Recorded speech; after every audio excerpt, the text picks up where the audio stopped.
Welcome to Shardcast, the Brandon Sanderson podcast. We're a bunch of mega fans giving you the news discussion and, of course, a whole lot of opinions about Brandon's works in the Cosmere. I'm Eric, and joining me is Ian. Hey, I'm Weiry Writer, and I have the timeliest of timely show and tells today. Okay. Because I have Shards of Creation. Oh, hey, we're going to be talking about we that. We will be talking about more, but hey, it came in the mail. Look at you. You got your pre-order in before they all got sold out. Oh yeah, I got in before posting that they were live. That's how you do it. That's how you do it. I'm being strategic about this. I have definitely not done that about certain items. That would be silly. Also joining us, a enormous Mistborn Era 1 fan. It's Matt. Wow. Hey, it's Comatose on the forums, and yeah, I like Mistborn Era 1. And we will be talking about that too. Yeah. Kind of. Kind of. I also love Classical Scadrial. So. Yeah, yes, indeed. Also, we have Ian. Hello, I'm Generation Z, and I'm here, and my nickname starts with a Z this time, which is not something you guys can see right now. No, not at all. But anyway. Also, last but not least, we have Bonnie. Hi, I'm Cosmeregirl, and I had a lot of fun digging into the new reading. Yes. And so today, what we're going to talk about a variety of news items, and the most important of which is going to be Brandon's recent reading of a shelved Classical Scadrial novel. Insane. So this is not a secret project that he abandoned the book. It's not coming out. But he read from it, and we are absolutely going to talk about this. This is crazy. So if you want to get straight to that, you can go click on the timestamps. That's fine. I'm not going to judge anyone. But there was... I will watch all of this episode. There is actual other news. So it felt like it was relevant that there would be a news episode. And so sorry for the episode being out not on Sunday. We're recording this on Sunday because that's when I could get the people who really wanted to talk about the reading recording. So let's first start with news about Dragonsteel Nexus. What's going on with Nexus 2026? No World Hopper Ball this year. Yep. That's the big thing. There's an after party instead. That's cheaper. Still a decent chunk of money, $75 for a ticket, but cheaper by far than the ball. Yes. Yeah. Ticket numbers are not limited in the same way as a World Hopper Ball. It's one per badge holder, obviously, but it should be a wider, it's in the event venue hall space. So Are they going to do this every night and you have to pay for each night? I don't know if we know. I think it's one night. I think it's just one night, one session. Yeah. Okay. That does simplify things for sure. Yeah. So there's going to be different sectors, lounge areas, activity and gaming zones, and a dance floor with a DJ. Cool. So we'll see how this goes. I do think it's somewhat I do see how the World Hopper Ball is a lot. So I do see why they would maybe want to, instead of doing that every year, make it kind of more for the big or special releases. I do hope they bring it back, and I assume I'm sure they will. But yeah. I think it makes sense that it doesn't have to be every time. Yeah. They're going to run out of weddings and parties from the books to... Exactly. It doesn't have to be from the books. It can be mashups of things or kind of just general events in a world. I appreciate them trying to find a middle ground with price so that more people can go instead of having it very limited. It was quite expensive last year, for sure. Yeah, very much. Did not sell So out. this is probably easier on everyone all around, hopefully. Honestly, I think the thing I'm most excited about is there's going to be a badge shipping option for $6 where you can have your badge shipped to you so you don't need to wait in registration line. Totally worth it. That's I'd pay triple for sure. Yeah. Honestly. Like my question there is like, are they just shipping the badge or are they shipping? Because like I went last in 2024, you got a lot of stuff with your badge, like your initial like packs for story deck. Yeah. But you the other stuff you could hypothetically get at like a lower traffic time if you wanted. Like you could space that out, whereas your badge you always needed like immediately right away. Yeah. True. Do we think, I guess, assuming how others have gone, by the time this episode airs, who wants to bet that it will be sold out? Or close to. Well, I mean, like Nexus overall? Yeah. Well, like they're doing the same purchase waves thing. So right. like, yeah. They're doing the same way as last year. Which I thought worked pretty well. So I didn't go last year, so yeah. I'm still. True. Yes. This doesn't exactly answer the question of would they mail other things that you would normally pick up when you got there. They did put in the email where they were telling everyone about Nexus at night, a note that the things like the craft kits that you can buy and then make at the convention, premium items and convention swag and things like that, the kind of bundles that you've normally bought ahead of time.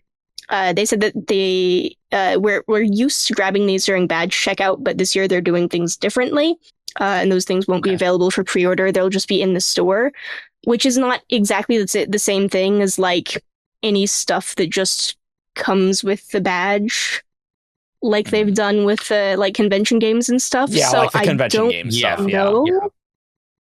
It's hard to say, but it's possible that things may be different.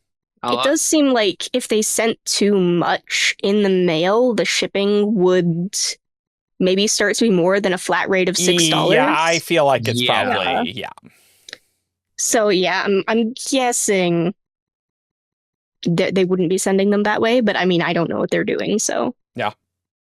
Well, conventions in general, but definitely Nexus, you spend enough time waiting in lines regardless. So even one less line or a shorter line is a plus. Yeah, like having any proportion of people getting it shipped means there's a sizable percentage of people not in the line, right? Which just makes it better. Yeah, better all around. And if you need to go like get your convention game swag, that's a faster line because I can just be like, there you go, here you go, here you go. We don't need to like search for a thing, right? Yeah, I suppose like that isn't necessarily like personally identifiable. No. Unless they do it like last year where it's like you picked certain tracks. Yeah, but, like, that's if it's true. just a generic game for everyone, they can't just pass that out. Like maybe like scan their badge so like it checks up, can like check off a list. Cool. Next up, Shards of Creation came out, and we got art, and I'm gonna go into WoB mode. We got art of Devotion and Dominion, Aona and Skai, and we're gonna put that on screen right now. I am not going to cover Skai's face with my fingers. Oh, see. Oh, looks like I accidentally put some cats on screen instead of the cards. I'll put the card art on. That's fine. Those are my cats. They are named Aona and Skai. And yeah, these are made by Medusa Dollmaker, and they look very all cool. Of the art. Yes. They look fantastic. The only problem with this art is you do run into, oh no, they're all hot situation with the shards. But That sounds very on brand for Brotherwise games and everything that they put out. Like every character is hot. All the art's amazing. Yeah, it's like looking at like the devotion art. It's like, oh, I didn't realize how much I would love her until I saw her art. Yeah. I love the like Viking vibe. Mm-hmm. I love all the details they put into this too. I'm trying to remember, have we gotten much art of Skays before? No. The Skazy? Yeah. No. No. Pretty sure that's new. No. So like that's cool to Oh yeah, because there is the black Skazy. Oh yeah. Yeah, it is in there. It does look cool. We only they were mentioned in Elantris. We didn't get a physical description of them until the 10th anniversary edition. Yep. Of like the black with runes encircling it. Yeah. And now we actually have a depiction of it, and it's pretty cool. I completely got distracted with Skai and his red armor and things that I literally did not even notice the Skazy on it. I'll be totally honest. So that must mean in the Aona one, that's supposed to represent a Sion. I would say. Oh, for sure. Yeah. Right. Oh yeah. Yeah. Absolutely. Rather than just like Aondor, right? Yeah. Guys, tell us. I would say so. Yes. Tell us in the comments below how many of you guys remembered that Skays had like runes around them. How many of you remembered that? I gotta be honest, I did not remember that. Or I think when I read it in the Elantris anniversary, I was so excited that there was a Skazy on screen that I was not paying attention to the description at all. I was like, this is awesome. All I remembered was like black sphere. Yeah. I wouldn't have really remembered either, but I did do a read of the 10th edition, that scene recently. So that's really just random. That's the only reason. Yeah, so Shards of Creation is out, and the initial pre-orders are going out. Mm-hmm. It's like I have not played the final version of the game, but I have played a couple of with the playtest version a while back, and it's fun. It's a trick-taking game, and each Shards suit has a different theme. It's different cards are worth. Different suits have different sets of numbers. Honor doesn't have a number 9 card because he's Honor. Oh, that's fun. He has a number 0 instead, and then Odium doesn't have a 10 but has 2 9s. Nice. That's fun. Yeah, but if you've ever played Hearts, yeah, you understand how the game is played. More or less. There's some differences in rules, but you'll be able to pick that up easily. Yeah. Well, like any trick-taking game, or Wizard is one that people play now that has a special trick-taking deck. Yeah, and I think it's coming out in stores this month, right? So you didn't need to necessarily pre-order. It is this month, right? On June? Yeah, a little later this month, I believe. It officially becomes available. I found June 24th on some listing, which sounds right to me. That sounds about right. Yeah. So if you missed the pre-order, that's fine. You can get it at board gaming places stuff. So you can get it. Wow. I do like the very clear Dorethi vibes in Dominions, the red armor. You can kind of see if this is how people conceived of Dominion, that getting passed down and incorporated into their traditions. Mm-hmm. There too. Yeah. Yeah. Mm-hmm. Yeah. It is a little interesting because Aona looks Aonic, the Aonic ethnic group that is in Averlon and Teod. Yeah. Are tall blonde. So matches the Scandinavian aesthetic, but they migrated to the area. So it's it's a little interesting that she matches so well. Yeah. Well, and that's why, like, are these in-world representations of what people think about them? Like, I think they were saying, like, canonical depictions, but that doesn't mean that's what they necessarily look like, per se. But I feel like that's also what they're going for. That's what they I feel like the intention behind what they are doing, like, is like canonical depictions of the original vessels. And like, I don't think these are like in-world artifacts like a lot of Stormlight art is. It's more like art from the RPG, which is like non-diegetic. Like, it's just depictions of scenes and such. Yeah, I could see it going either way, but my impression was also what Ian said, that it's meant to just straight up be the shards. I guess my thought is, if Yolan is supposed to be Bronze Age, I'm not sure Skai was rocking this sick red suit of armor necessarily, but like, I'm sure the facial features and things, that's what it's like, if that makes sense, right? Well, like, I don't think it has to be like their mortal forms or their whatever they looked like when they first became shards. It can still be a canon depiction of them and be like, I don't know, what they looked like shortly before they died or something. Yeah, sure. Yeah. Lots of possibilities. like some of the other art, they're very much in their like post-ascension true forms, right? True. Yep. Very true. Yeah, like Leros is like fuzzing away in his. Yep. I'll put a link if you want to see all the art. Fantastic stuff. Although, which you should go look at it. It's beautiful. It is beautiful. I love how Aona has multiple Aons in the picture too. Yeah. One right above her head and one on her shield. Yeah. And that's fun. Oh, that is fun. And even like the braids in her hair with her ear kind of almost suggest one too. Yeah. You know, like there's a sure. lot of. That's fun.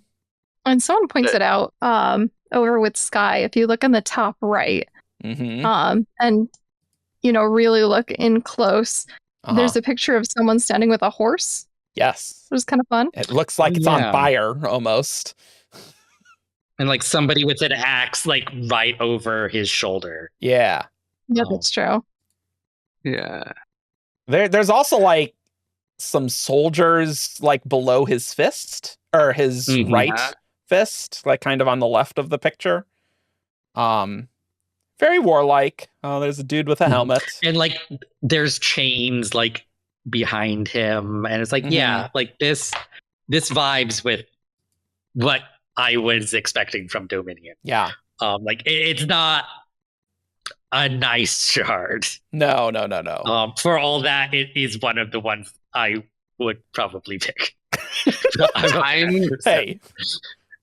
I am so like the whole Dominion and Devotion, like they were the first ones to break the pact, right? Or we're Ruin and Preservation. Anyway. I don't know if we have an order. Yeah, but like, it's just it's never been clear. We've never learned what the relationship is between Dominion and Devotion. That's or true. Like why? That's true.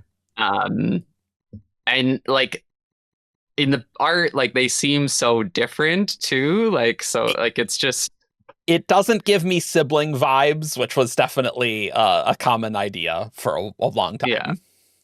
Yeah. I do hope it's not romantic, just because we've seen that with Honor and Cultivation already. That's true. Yeah. That's true. And kind the of fact that Brandon has gone back and forth on gender for let's talk about that actually. This is a good segue for that. Because Lotus had a wob from 2022 that was asking about I was pronouns. in the room for this. Ooh. I think I was as well. The pronouns for Aona and Skai. And Brandon said, Aona's definitely she, her. I'm going to go with she, her with both of them so you can talk about them accurately. That's how I picture them in my head. There was a long pause between those two sentences. He sat there and thought for a while. Oh, right, because I wasn't at this Dragonsteel because I was sick. That's right. No. This is Lost Metal. Yeah. I've not written those books yet, so it's subject to change, but I have she, her for both of them. Now, that was revolutionary in the fandom because until that point, everyone basically had been assuming he, him for Dominion. Yes. Mm-hmm.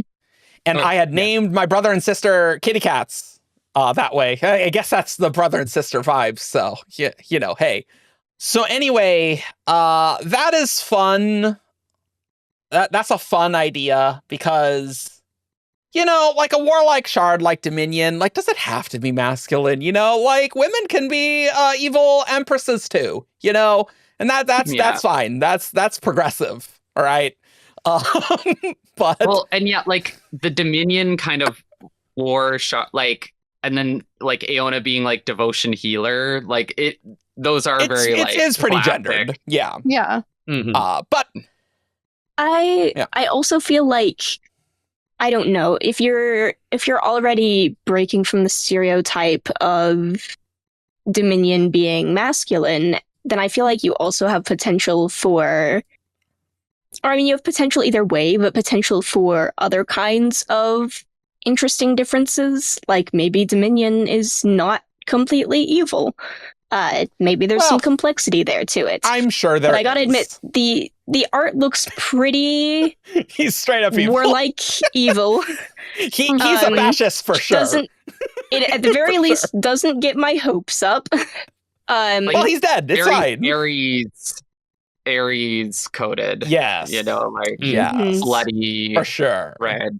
But yeah. Something to keep in mind is like the first letter, like Frost is like, Odium is the scariest of the shard, not Dominion. Granted, Dominion was already shattered at that point, or splintered at that point. But the most scary one left. But I see that too, because I think Dominion is about control, right? But like Odium and Ruin, like Odium is gonna hate. And you kind of see this with Taravangian in after he takes over the shard. Like he can't stop. Like Taravangian or Vangian. Anyway, Vangian. Welcome to the show, Matt. Yeah. We love it. Mispronouncing names since 2011 or That's whenever. True. I think he would be actually probably more suited to Dominion than Odium because like established control. Yeah. And then maintain it, like, is a very him thing. For sure. But you see the shard of Odium, like, kind of keeps motivating him to, like, he can't stop, almost. Mm-hmm. Yeah, there's, like, an insatiable aspect to Odium, right? I mean, I think in every respect... Odium is the void. The all-consuming void. So that makes sense. That said, whereas, Dominion could easily be... I want to control all the things, right? Yeah. Similarly. And it's like, I could see, like, there being more subtleties with the two of them once he writes the books of, like, devotion not necessarily being benevolent and the Dominion not necessarily being malicious. Because, like, it's an aspect of divinity. Like, it's not an inherently bad thing. No. To want to control things. We do Honor did say Aona was the best of them or something like that. Okay. Yeah. Well, but I agree. I'm hoping for more nuance with Skai. Yeah. I think Aona might get played kind of straight to concept is my suspicion. I guess because that's how it's presented. It's still my opinion that any of these shards, when you turn that up to 11, is still not going to be good. Like, it's devotion's probably going to be one of the nicer shards that, like, if devotion's alive, you're like, okay, cool, nice. But, you know, that without the other attributes to give it context is not going to be good, right? So, and the vessel does have some impact too, right? Like if Aona was really well suited to devotions, like kind of better side, you could definitely see. But like Dominion and Devotion, those intense, like I feel like they could either work there's a dynamic there, right? really, really well together. Because I can also see them working really well together. Yeah. Because like as you're saying, with Dominion being control, if you have devotion, but you can control that devotion, and you can kind of like you're feeling things towards people or things, but you're not just going totally rampantly devoted, zealous beyond all other traits. Kind of. Yeah, and there's also like Dominion, like controlling people, but if you're devoted to the people you're trying to control, like controlling circumstance so that like it's peaceful and not like controlling for peace rather than controlling for war. I was thinking it's a bit like an order situation. It's like, I'm not evil. I'm just I'm bringing order to the galaxy. Oh, but like, you know, maybe not actually pure evil, right? Like there's always that aspect to it. Yeah, that, but being legitimately good about it. Yeah. Order is necessary for civilization to thrive. You do not want pure Too chaos. much order is bad. Little order is bad. Yes. They are both two shards that their intents suggest a higher level of intervention potentially. Yeah. Interesting. I'm not sure if that pans out. Like they're just interacting more. Yeah, but I don't know. Like was there? I thought there was a wob actually, though. Anyway, this is kind of off topic from the art, but good. Like regardless of whether or not Aona and Skai were more interventionist, I could see someone taking up either of those shards and becoming more interventionist because they both kind of. Yeah, like speaking of being interventionist, like there is the mystery of where the city of Elantris itself came from. Because it's like when the Aonic peoples migrated to the area, like it was already there. And so like unknown, like did Devotion build it? Like did an earlier version of Elantrians build it? And of course, this lore comes from the Badali Unvented lore articles. Just in case you're curious, we did it, guys. Anyway. But you're totally right. Like, where did it come from and things? Because, they've gone for a long time before then. And there's so much weird stuff with Elantris too, like with like the timing of the shattering and stuff, like, you know, because like a lot of these religions like Shukorath and Shudereth are relatively recent, post splintering, right? Oh yeah, way post, way post, but we know the shards still had an like Shudereth is more aligned with Dominion or gives more for sure more. So that's obviously what's going on. It is interesting that even though those two split off Shukeseg, obviously there was like those concepts must have been inherited from earlier religions that had like a more direct impression of the shards. Yeah, because like we get like they splintered like during like the prehistory of Cell. So they kind of laid seeds. And it's like we see that a little of that on Scadrial, where like Sazed is like finally learning about like the true Terrace religion, and like which like talks about like Tear, the Preserver, and like Ruin. He comments about how like oh, like these themes are actually like super prevalent in like broader religions, religiously speaking, which like makes sense because like those are the forces of this world. Like, yeah, that seems they were potentially more involved in the ancient history, and like that sticks around and like permeates throughout mythology. And you have that with Trell as well, doing his little their little seeding. Ooh, that's I think that's a big hole. that's a big rabbit hole. We don't need to get onto Trell in this episode. Trellism and Trelligism. Oh my god. That's not mentioned in our Scadrial reading that we're getting into. That would be crazy. Yeah. Okay.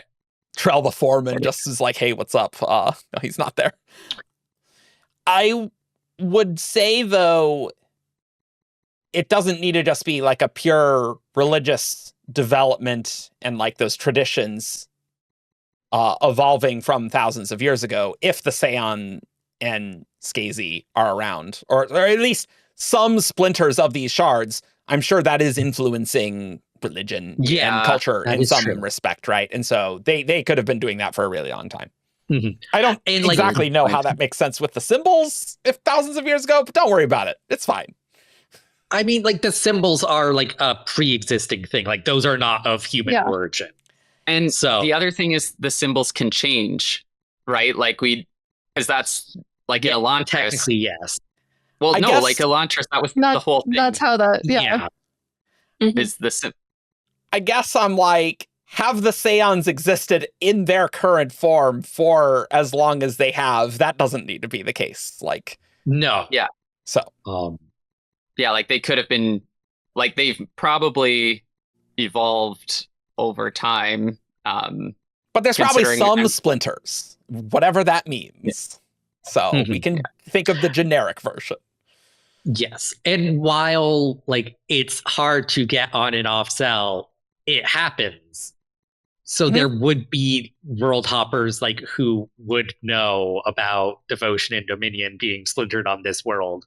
So like that knowledge like would be introducible to like influence things as well. Well, and even without world hopping, like locally, Cell has a fairly advanced understanding of like I think he said something about that, like if they weren't isolated, Cell would be one of the furthest along. Think there's a wob on that? Oh, that feels like a really old wob. That might be old, yeah. Because like it's unclear when Elantris occurs in the timeline necessarily, because that's been pretty loosey-goosey, probably due to the Elantris sequels. Are you sure that wasn't about Taldane? That might be about Taldane, I'll be honest. Well, I thought he was talking about specifically like looking at forgery and how forgery like like like the realms and stuff, right? That is a good point. That is a good point. It happens less in Elantris, but forgery is very realmatic for sure. That's where we got most of that stuff when fandom was. Yeah. Anyway. I may be conflating two different wobs because I think there is one about like what world is most technologically advanced. Yes. And it was Taldane for a while, and then they went into seclusion. Yeah. But no, he's not talking. It wasn't talking, if I'm remembering correctly, technology. It was about like Cosmere understanding of the Cosmere. Yeah. Realm theory understanding. Yeah. Yeah, that makes sense. Because like a lot of like, if you look at the list of Aons, there's a lot of them that like definitely embody Cosmere concepts very well. How interesting. Anywho, this is a fun mini Elantris episode right here. We're not here to just look at pretty art here. You're gonna get hard shard information here. Steering hard left, just the hardest left. We're hopping realities. We're going to talk about this is kind of the other big piece of news, which is a legitimately big piece of news. Skyward is going to be adapted. Or at least they are working on that. I'm sure it could die at any time. Again, don't believe anything is happening until they're on set actually filming stuff. True. So the Deadline article says that it's planned to be a TV series. Sanderson will write the pilot script, and then the writers, producers Jed Whedon and Marissa Tancharoen, Agents of S.H.I.E.L.D. Sorry, Marissa. I butchered that real bad. And Dr. Horrible Sing-Along Blog. And Dr. Horrible Sing-Along Blog. The studio is Tomorrow Studios, which did Netflix's One Piece, which I've heard is very well received. It is. And what's encouraging is One Piece is a very challenging live action adaptation. And they made it work. So, like, that's pretty promising. This is promising that someone knows how to do, like, fantasy kind of cartoonish concepts and make them. That's a great point. Grounded in reality without still being true. Yeah, like the fact that Luffy in One Piece, the live action still feels like an anime character, even though he's live action, is like partially great casting and good acting too. But I think the writing and the direction has a lot. Like it's like One Piece is refreshing because like the MCUifies like comic like costumes for all of the superheroes, which is kind of a meme at this point. One Piece just adapts the manga and anime costumes as they would be if it was in live action. Like they don't like there's like some redesign because that's necessary, but it's not like they're letting it be anime but just live action. Which is fun. From the few episodes I've seen, I haven't gotten very far into it. But it definitely very much feels like anime. Yeah. I'd agree with that. So hopefully they can do the same thing for Skyward's vibes. What are you thinking about Skyward Adaptation? You excited? I'm excited. Yeah.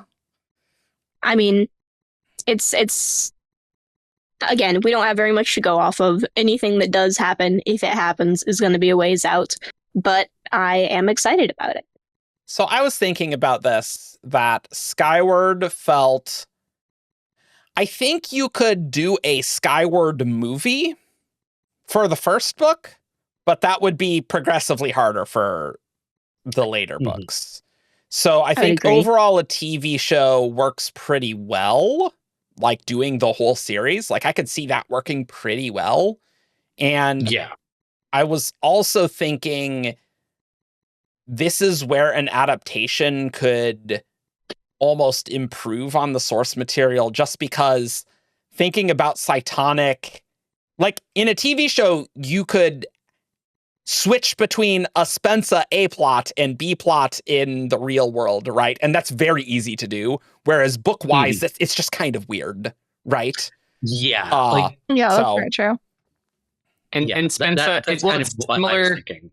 I compare Skyward a lot to the Hunger Games. Sure.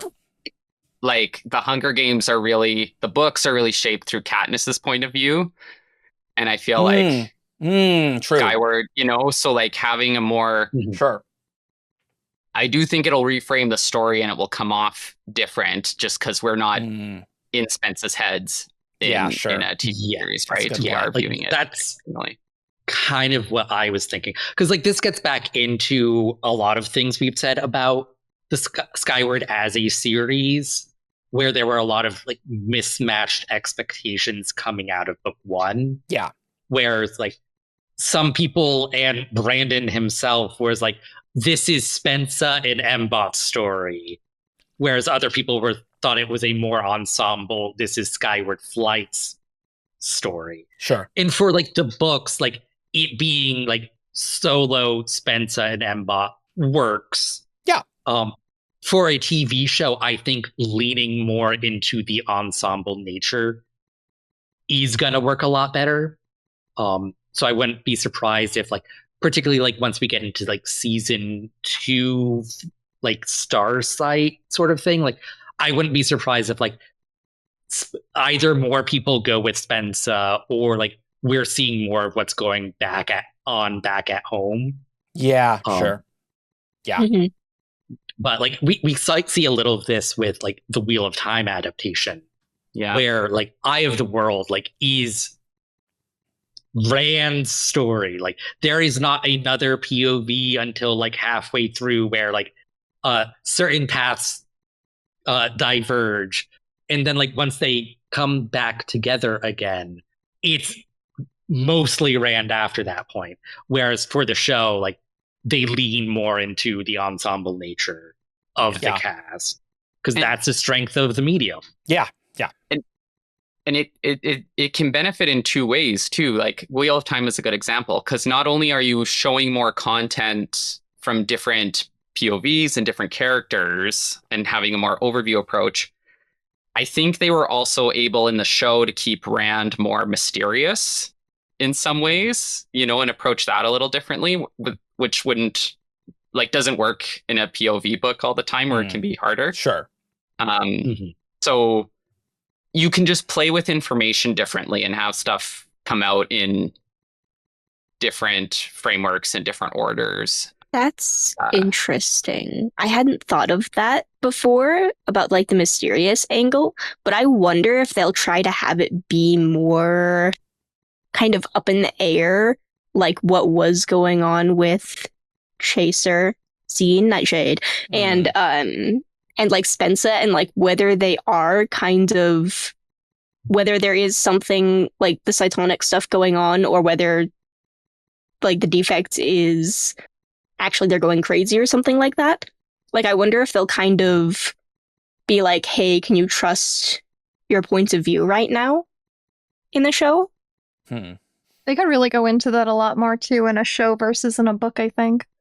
Just because if you are literally visualizing what Spencer is seeing, potentially that could get really interesting. Oh, true. Yeah. It's a very cinematic book. Like you can see those space battles and just, well, I mean, they're in detritus, but you know what I mean. That high atmosphere fights. Yes, that's right. And you can just, I think this is a great series for an adaptation. And TV as opposed to a movie, like I do really think movies would be really tough with some of the later stuff. Whereas a show, I think, could really delve into some of these things. And I don't know, I think even maybe Cytonic would work better episodically. I'll be totally honest. Like, especially if you had an A plot and a B plot, like having just, we are doing a thing in this area of the nowhere. Like, I think that actually might work better, like just medium wise. Or just like having like episodes where like Spencer is the B plot and like, sure. Like the Battle of Evershore, like. Sure. Yeah. It does also make me wonder if things from Skyward Flight, for example, or expanded plots of that nature got pulled up more. Yeah. Even into like Starsight era, where they're kind of like having more of like trying to find allies and negotiations and all of those adventures and kind of giving it more time and stretching it out longer so that it feels kind of more, not that it didn't already, but even more hard won kind of. I wouldn't be surprised. And like seeing more of the fallout of Skyward, the book, of like massive changes happening to their, like, they made it to space again. It's like, that's huge. And like, we see that for like a chapter and then Spencer goes away. And we don't have any contact with them. I really like that idea, Ian, because I feel like you would need to progress that plot line in like a season 2 or something, right? That you would need some thing like that. Trying to fit it all into like a season 3 Cytonic would be more difficult, I think, than the kind of book split that we got. Like, well, and the other thing is, like, logistically, like, you're paying all these actors every season, and people have talked about this in adaptations. Like, in a book, you can have a character like do nothing for 2 books. That's true, and then become important again. Yeah. Whereas in a series, it's like, you don't want to let that actor go because they could start another project and then not be able to come back when they're important again. So you need to give them things to do. Like, you need to give everyone you want to keep around.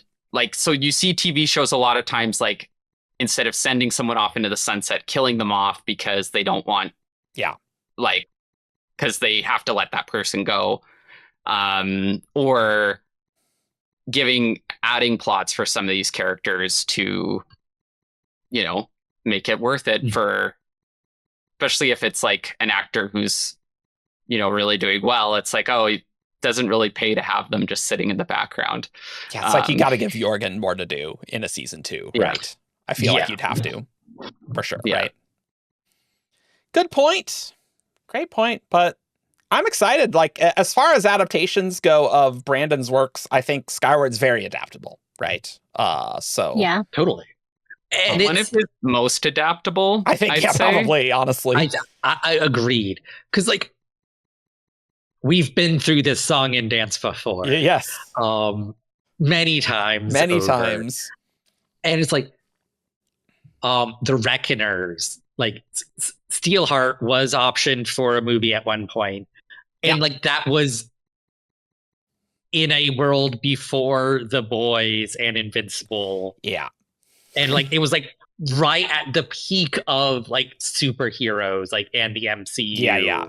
That came out in 2016. And, like, now it's like we're past the point where, like, I doubt Steelheart will ever be adapted. It's like too much, like, bad superheroes, like, have already been adapted. It's like, it's not, it wouldn't be, like, new and refreshing like it would have been.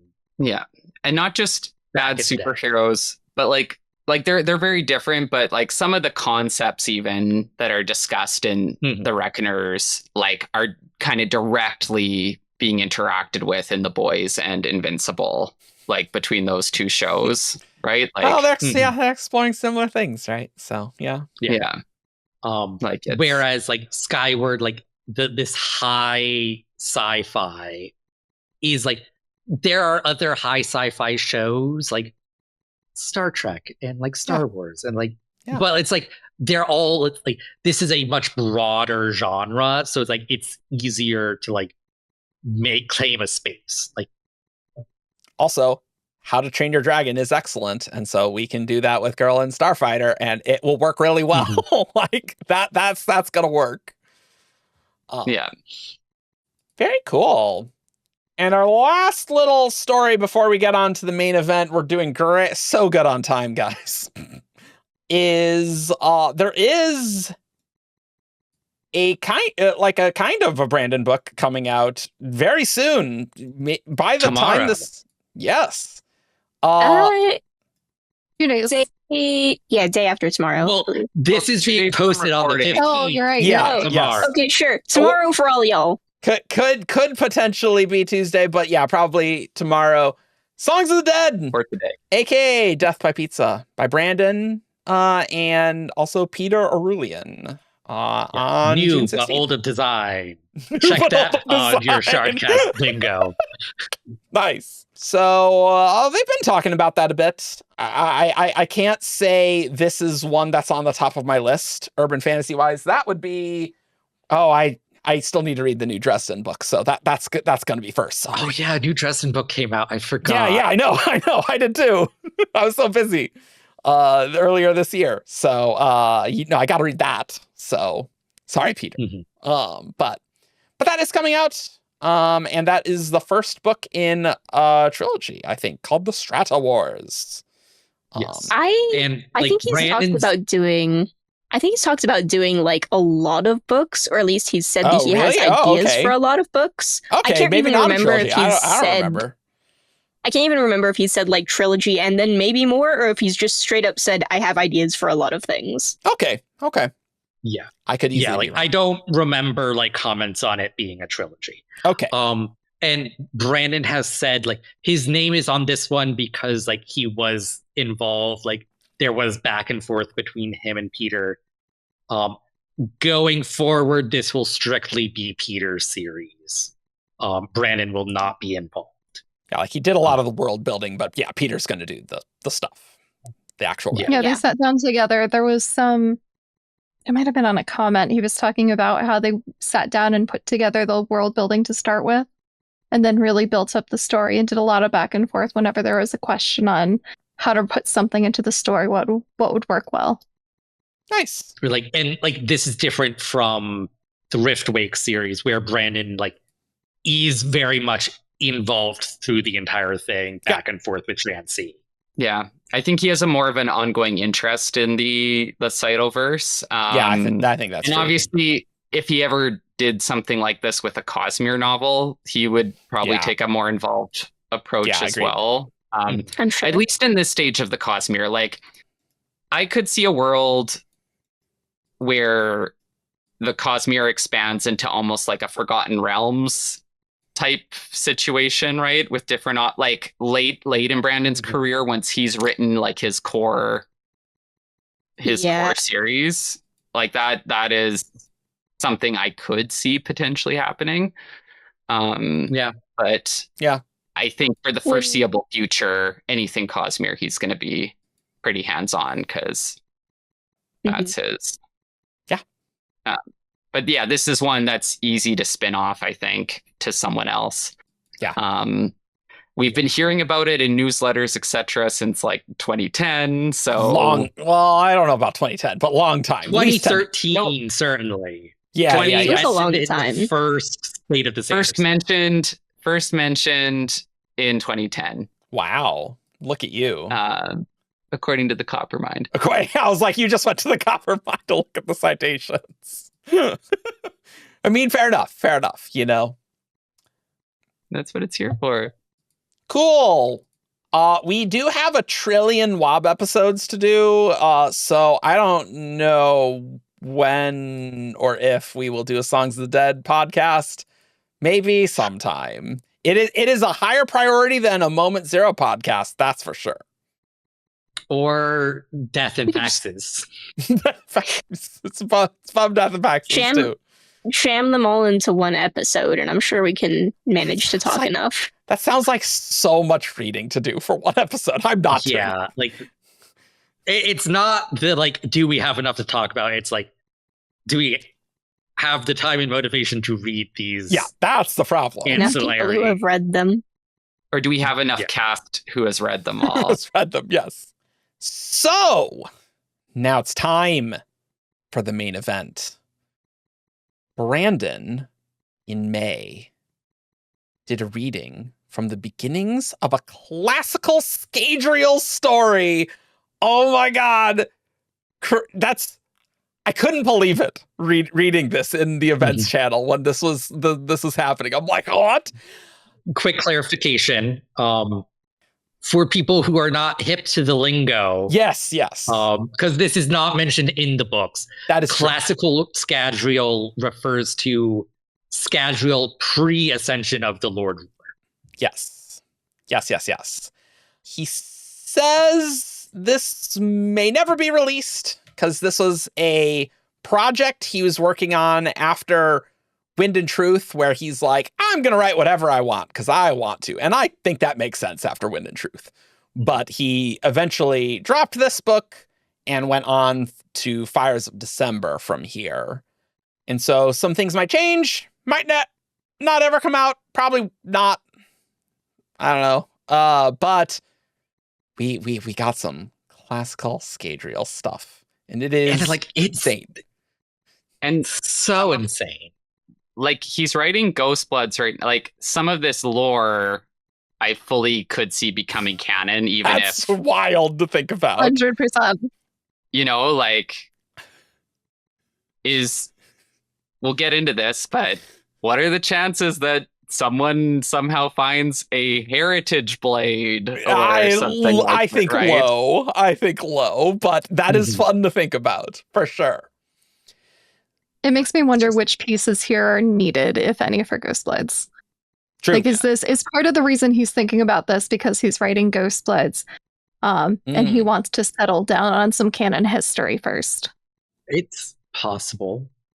It's just insane to me that, like, because Brandon usually doesn't go back in time. I know, right? That's crazy. And like the idea that there is, because like we'll get into this later, but like the feel of this world at this point in time, very different from what we understood Classical Scadrial to be. It's a little different. And like he has said, like, oh, I've tried writing Classical Scadrial before and it didn't, but he's never like put any of it out there. So the fact that this one, like, and I see what he's saying. Like, my initial impression of this was like the story and character, I'm going to be blunt, did not grab me at all. So I'm like, I could kind of see why maybe you are writing this and you're like, this isn't really working. The lore, though, like insane. Yeah, exactly. Like it's so exciting. So I do kind of hope someday maybe he finds a different story to tell in this context. If that was the reason why he stopped writing, is that would be cool. I'm also thinking like, hey, Classical Scadrial supplement for the Cosmere RPG. If you have cool lore and no story to go with it. Oh no. Whatever shall we do with this? I know. So, for some context, he couldn't have put this out before, though. The Mistborn books were done, right? Like the lore, like this lore won't be in the in the Mistborn books. Yeah, well, that could be a second edition sometime. I don't know. Yeah, why not? It's like there's always space for more supplements. Like, that's fine. Yeah. So, for some context, this is thousands of years ago, like multiple plural thousands. And so, I think the important thing for everyone to remember is that there have been multiple people who took up the power of the Well of Ascension and used them. We don't. Like, they didn't release Ruin like Rashek did, but they did other things. Like and Vin. That's... And Vin. No, well, yes. Rashek didn't sorry, release yes, Ruin, yes, sorry. Like, Rashek also used it in a very different way. I'm getting everything mixed up in my brain. I think Rashek did it the normal way. No, but no. So, the Wob is that the heroes prior to Rashek used it different than the way Rashek did. Like, they didn't remake the world like this, and we don't know what that means at all. So, this is like, I'm going to say several cycles before Alendi and Rashek and everything like that. This is a long time ago. Could we maybe start by reading or like how he, like the last bit of how he introduces this? Sure. Because I think that kind of frames. Sounds great. Do it. So he says, and this one was an attempt at digging into the history of Scadrial before the Final Empire and before Alendi and Rashek. So if we're talking eras, it's like, if we think of Classical Scadrial as Alendi and Rashek's time, this is like another era before that. Or this is pre-classical. Yeah. In fact, thousands of years, maybe couple thousand years before them, digging into the deepness and what the deepness was and kind of the foundation of some of the things there. So you're going to get a pretty special look at this. You're not going to see a lot of references to that. This is quite a ways before, but it was just kind of me exploring what's going on. I consider what's happening in here to be canon, but I don't know if I'll ever release the book, so it's not strict canon yet, if that makes sense. Even in that introduction, I think, so like the time period, like you said, Eric, I think thousands, a couple thousands, we're saying, because each cycle is 1,024 years, right? Yep, that's right. We don't know if this is the first cycle or a middle cycle or where. It's just like a different one. That's a crazy... Matt, that's an insane thing to think that like this is in the cycle immediately post Scadrial's creation. That's an insane thing to say. It's possible. It's possible. But no, here's my point though with that. Like, so Scadrial's created. Yes. Ruin and Preservation make their deal. Mm-hmm. And then at some point, Preservation betrays Ruin and locks him away, and that's what starts the cycle, right? So we do know this is probably post Ruin. Being trapped. Sure. Yeah. Yes. Of course. Of course. So and the deepness, like the existence of the deepness, I think implies, because did the deepness pre-exist this hero cycle? I don't think so. I don't think we know. Yeah, I don't think it's based off this reading, I don't even know what the hell's going on with the deepness anymore. I thought I had an okay handle, but so I did think about this a little bit. I do think this is post Ruin being trapped. Yeah, like, no, I would agree. It has to be. Definitely. But other than that, I feel like it is a cycle. Yeah. And Chris does say in the essay, like, Scadrial, we thought she was just talking about the ones we knew about, but she says, like, Scadrial has gone through, like, incredible transformations in its history. How different this world looks does kind of imply. Like, maybe not a physical transformation, but in terms of... Like, I think Rashek is on the extreme end. On the extreme end. But, like, I think, like... what Rashek did is still more similar to like what the previous wielders of the power. Like, I do think they reshaped the world to an extent. So like each era feels very different. He just went like, yes, I'm also making ash mounts and like making everybody the planet. Moving the planet. God, I'm never gonna be able to find this swab. Functionally, he did the same thing every other thing. It's just effectively he did a whole lot more. Well, and even if previous heroes like didn't use the power to the extent Rashek did, or barely, like, even if they used it to like establish an empire, you know, like that can revolutionize and change the world too, right? And like swap cultures and stuff. I think there's a lot of room for what it can look like, but it is, before I even got into reading the text of this, just reading Brandon's introduction, I was like, what? Yeah. So I'll be honest, I don't even know if we need a plot summary because there's not much plot. There's not a plot. Like, a guy infiltrates a city because he wants to be captured because he needs to go to the place where the people invading the city are from. Yeah. That's the plot. There you go. Who cares about that?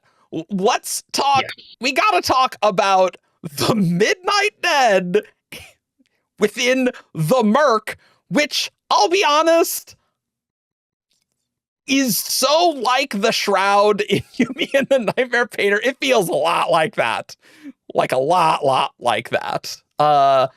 Brandon continuing his quest to put Midnight Essence everywhere, or something kind of like it, feels like. And there's a sword, and it's silver, and you have to protect yourself against the Midnight Dead. Insane. Black Smoke is here, guys. On Scadrial. Black Smoke. So, is this iteration of the deepness maybe like Ruin's mists rather than Preservations? Sure seems dark misty to me, Matt. Yeah. I've seen so many theories on this one. Go shoot into them. Let's. I think one of my favorites is this being a piece of ambition, like the evil. that just got dropped in Scadrial?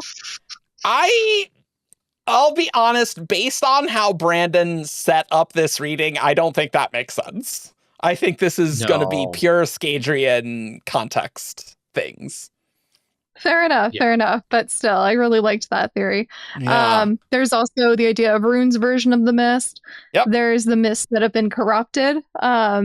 There's, like you said, with Yumi. There's also the fact that Nightblood has smoke as well. So does that connect to Nightblood at all? I believe there's a lot of black smoke in the Cosmere. There's a lot. There was a question about if autonomy was involved in this, just because we know autonomy was here at some point. That's true. You're not wrong. The mist being corrupted thing is a really interesting one for me. Or like Ruins. Like, what if one of the heroes, like in the age previous to this one, who like kind of set up this world order, like tried to use the power against the deepness more directly, like to stop it from coming back, and somehow like corrupted it or mixed the mists with Ruin's mists or swapped. Like there's a lot of potential, I think, for something like that to have been gone horribly wrong. Remind me, like the thing going on like during the original trilogy, Era 1, and like Alendi's cycle, is that the mist was like the deepness was the mist, but Ruin was like supercharging them, making them come earlier in the day. Well, and until like ultimately like there was no time without the mist, like smaller and smaller circles. And I think it also relates to preservation just losing more and more control. Yeah. So like that feels like that is what Ruin, like Ruin hasn't been doing that for every cycle necessarily. Like that was his tactic for like these cycles. Like he may have had different tactics in the past, such as Midnight Dead. Well, and also it's like I've been thinking about this and I'm like, I don't actually know. The books heavily imply that the deepness Vin encounters is the same one Alendi was fighting against, and that's how she figures it out in the science match. Yes. I don't think it has ever been like 100% confirmed that it was happening exactly the same, even between those two iterations. So going further back, you could definitely have a very different. Because like, where is Fuzz at?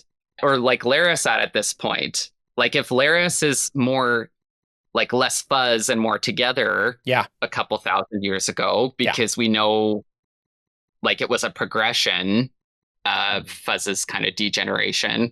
Like Fuzz might have taken a more or Laris might have taken a more, or the cognitive shadow of Laris might have taken a more active role in, doing things. That is a good question that we may never get the answer to. Yeah, unfortunately. But these Midnight Dead, they feel ruiny. Like they're black, they're smoky.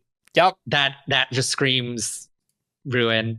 But like, and there's like some interesting things of like they whisper and hiss without moving their jaws, and like people called necrosages. Word of advice: stick necro in front of any word makes it 1,000 times cooler. Necrosage. Necrosage. It's pretty 10 cool. out of 10 word, Brandon. 10 out of 10. There's also a line about like they're only for like vengeful spirits buried for specific purpose. Join the Midnight Dead. And that reminds me of like needing special rights to become a shade.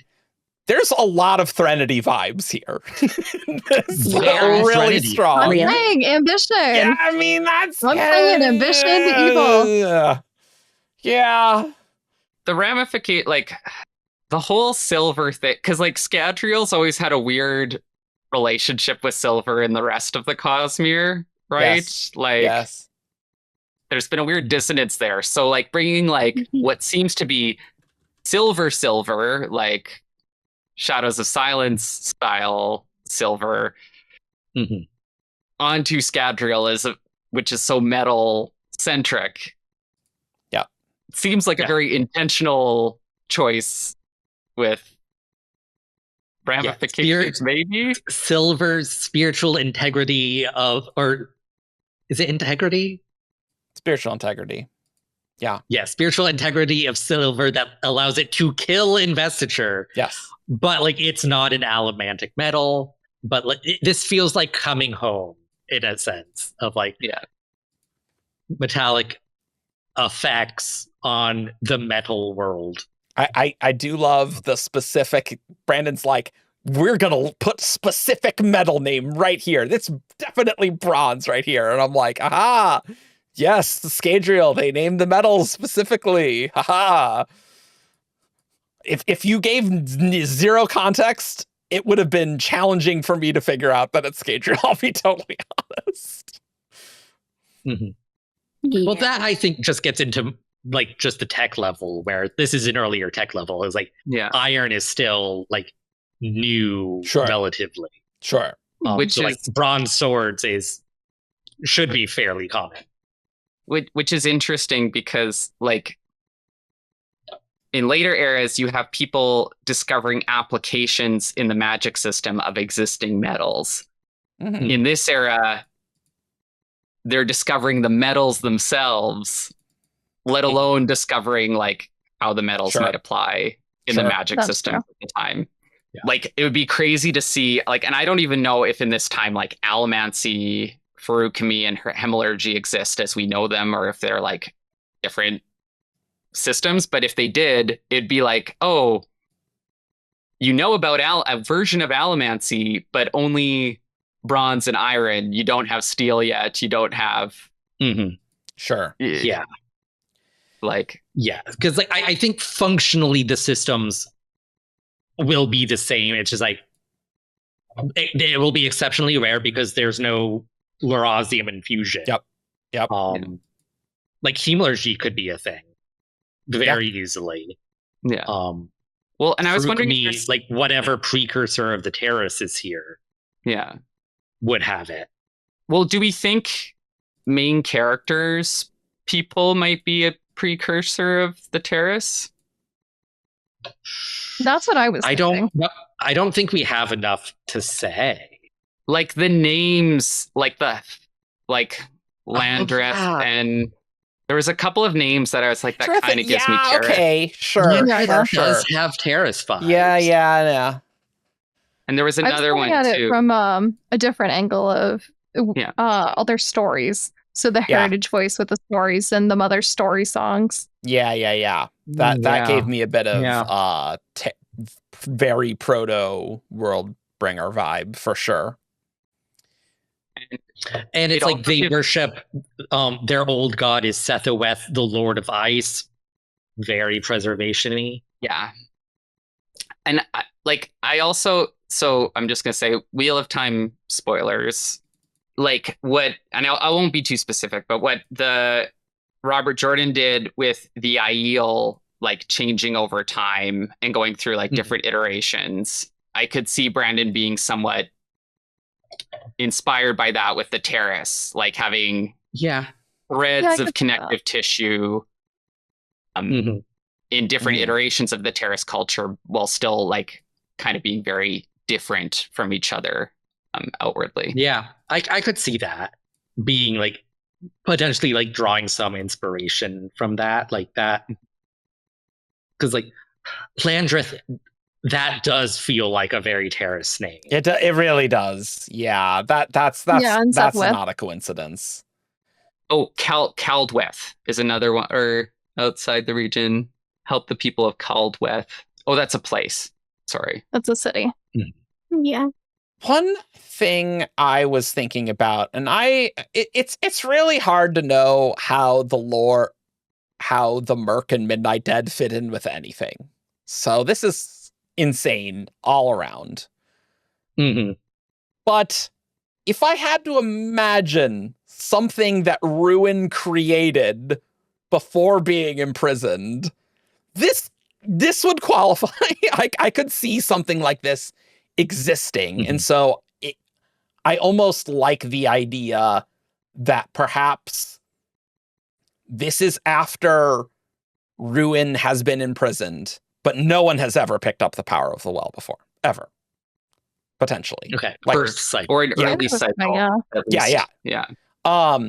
And that I think Ruin being imprisoned, any mechanisms and things that Ruin set in place when Ruin was free, that would still like exist, kind of like how the mists just kind of run automated. This could be something like that, where a hero needed to use the well to kind of deal with this somehow.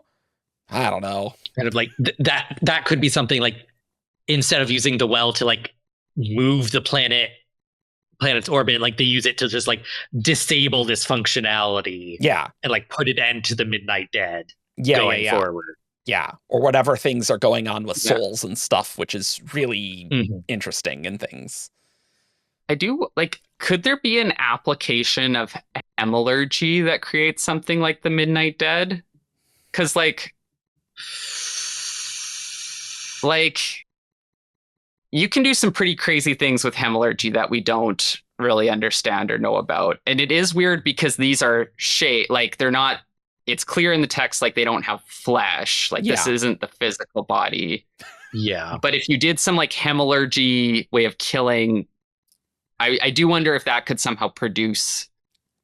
Potentially, but like the way it's described is like, it's the way you bury the body, not how you kill them. Yeah. And then it's like, what are you doing with a spike? It's yeah, like it's like that would be a question of like, can you do hemalurgy on a dead body? Because like part of like the special way to bury the dead could be like the insertion of special metals into certain locations. Sure. I Which really is what- like. Yeah. So I know I'm always pulling seasoned religions into this, and Yes, the religions you he's are. talked about. Yes. But one is the Kazi chants, which is Okay. super interesting from Final Empire. But death chants are among their practices. These chants are believed by the Kazi to help free the spirits of the dead from their corpses, allowing them to return to the Mountain of Souls. That's Which pretty I love good. That's Mountain pretty of good. Souls, giving Mount Dominant. Yeah. Yeah. It's like, how many clues are in those religions? So many. I'm So sure. many. Like Brandon had a lot of concepts, even if they weren't fully formed in his head, that he put into those. Like, the thing I can't get over is that some of this presumably has been in Brandon's head for a very long time, and he hasn't hinted at it once. Brandon usually can't keep his mouth shut about cool stuff. It is true. I think it's worse when he's clearly written a thing and then he blabs. The ideas before he writes it in a story, he can keep kind of under wraps. But once he's written a book, he's like, oh my God, guys, I'm going to tell you about dragons and the Aethers. But like, presumably, like, he had some of this worked out while writing Era 1. I don't actually know how much, because I can very much see him kind of like having vague ideas and maybe deciding like, okay, I don't know where to fit these into the actual plot, so I'm going to have Sazed kind of talk about them, and then later going back and kind of fleshing things out more. I would guess that most of what he had was probably pretty vague ideas. Yeah, I think but still, that's more than nothing, is my point. Like, he had something. I think it's like easier to not talk about just like the very vague ideas, though, where he hasn't really decided what he wants to do yet. But like, not even hinting that there's more going on, like pre-classical Scadrial. Like, he never even did that. Yeah. Or that, there would be anything interesting back here, you know? Mm-hmm. If he also kind of came into this with the plan of cycles, though, you know, he could have had like, okay, here's the cycle where this happens, here's the cycle where this happens, and just have very like summarized versions of that. Certainly there's these aspects of that he has the main character has his destiny over here, right? That do give a bit of that vibe. That's the prophetic hero of destiny type thing. We've had the black smoke, right? The black smoke, it was in the chamber right before the Well of Ascension. It was a huge chamber.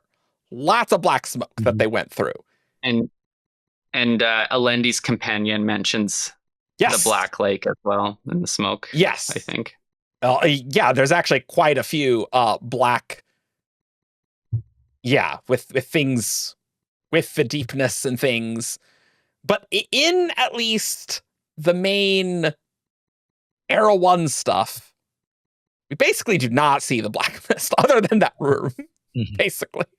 You do see the mist or the black smoke, I think, a little more once Ruin is escaped, like when Ruin like is physically manifesting. Yeah, like manifesting. Sure. Like by them and things. Yeah, that's and I think Kelsier sees it too in Shadesmar. Yeah, I guess. Yeah, but I know what you're saying. Like, yeah, it's not like it's black mist just chilling out in the out in the middle of nowhere, right? Do you want to read this epigraph? Someone's highlighting an epigraph. Yeah, there's a few epigraphs from the Final Empire that are really interesting too. Oh yeah. They talk about the shadows following. We've got, either way, I sometimes see shadows following me, dark creatures that I don't understand and not wish to understand. Are they perhaps some figment of my overtext mind? And then, it isn't a shadow, this dark thing that follows me, the thing that only I can see. It isn't really a shadow. It's blackish and translucent, but it doesn't have a shadow-like solid outline. It's insubstantial, wispy, and formless, like it's made out of a dark fog or mist, perhaps. That is so interesting, because we always, like, that's always attributed to the mist spirit. Right, exactly. Right? Yep. Yes. But dark fog. Yeah, exactly. Like, is being dark fog, yeah. Ruin instead. And then really interesting. And this is before, giving a little context, this is before they get to the well, which was originally in the mountain, I believe. Yep, it's in the mountains. Yep. We are close now. Oddly, this high in the mountains, we seem to finally be free from the oppressive touch of the deepness. It has been quite a while since I knew what that was like. The lake that Fiddick discovered is below us now. I can see it from the ledge. It looks even more eerie from up here, with its glassy, almost metallic sheen. So what is that if that's not the well? Well, I know. I think that's Ruin's perpendicularity. There is a black lake. Yeah. Or a black pool, at least. I must wish I had let him take a sample of its waters. Perhaps his interest is what angered the mist creature that follows us. Yeah. So again, with the mist creature. But I think that's preservation warding them away from Ruin perpendicularity. It is interesting, though.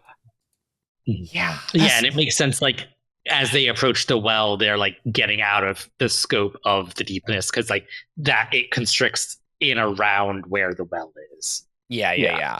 And the thing with the deepness is Ruin was enhancing the mist's natural stuff to make them more lethal. Yes. That's right. That was right. Yeah, because it's like Laras had set them up to like resist like Ruin trying to stop them. He didn't anticipate him trying to superpower them, so there were no protections against that. Yeah. So that, again, don't know if this works at all, but that epigraph about the dark fog and a creature in dark fog is so weird. And so I could imagine if Ruin's helping the mists do a thing, maybe Ruin can manifest some like dark fog-based mist spirit-like thing with the deepness. Like, I think that could be possible. Yeah.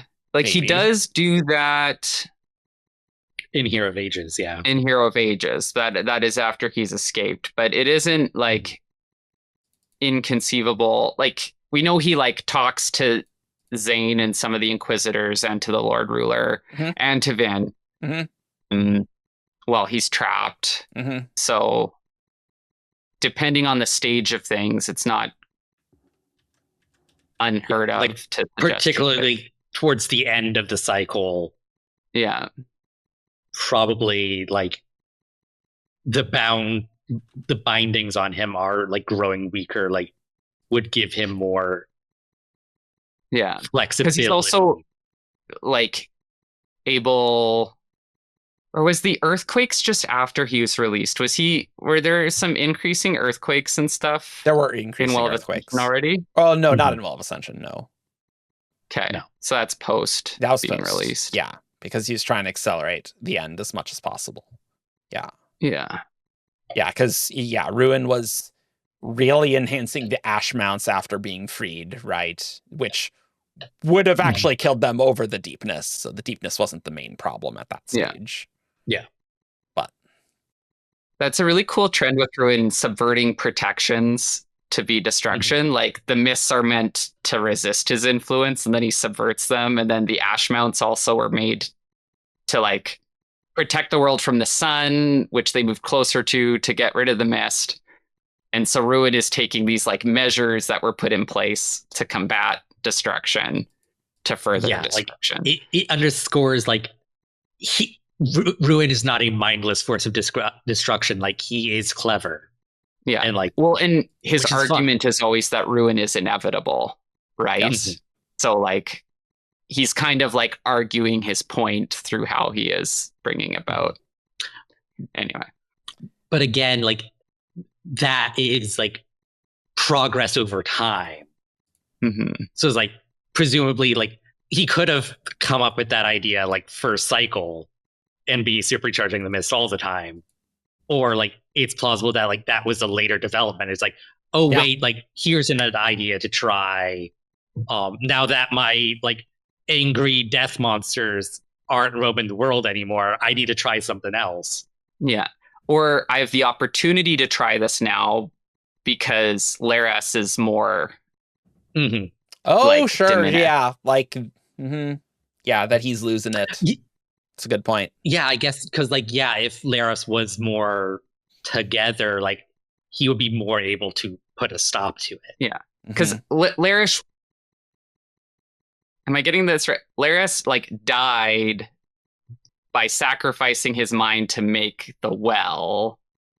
Yeah, but the shadow of him, like because he's a shard, basically like that's complicated and weird and has never been explained adequately, in my opinion. I feel like there's at least some part of his cognitive aspect that remained. So like, I don't know if die is the correct word, but like a like very high proportion of his cognitive aspect used to build the prison to oppose Ruin's cognitive aspect, right? Yeah. Oh yeah. So because like the whole thing was like Laras was still holding preservation during all of that time. Yeah. If he died, like it would have been vessselless, and that's very explicitly not what happened. Yeah, that's true. So I guess, but so there would have been like a steep drop in preservation's abilities between pre-well, post-well, right? Like making the well, he gave up some. Or making the prison. Yeah. Because like the well existed because perpendicularities are natural. It was like making the prison and then like making the well into the lock on that prison. Yeah.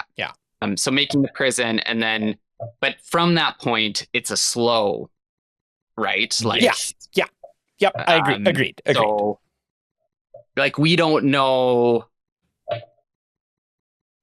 how much power preservation still had and how much like utility in the early cycles versus because we see like I think Cezed says something in the epigraphs about when preservation dies, like it being like, or maybe this was in an annotation, but there's something about it being like the end of like, thousands of years of like small, tiny bites and attacks kind of thing. Yeah.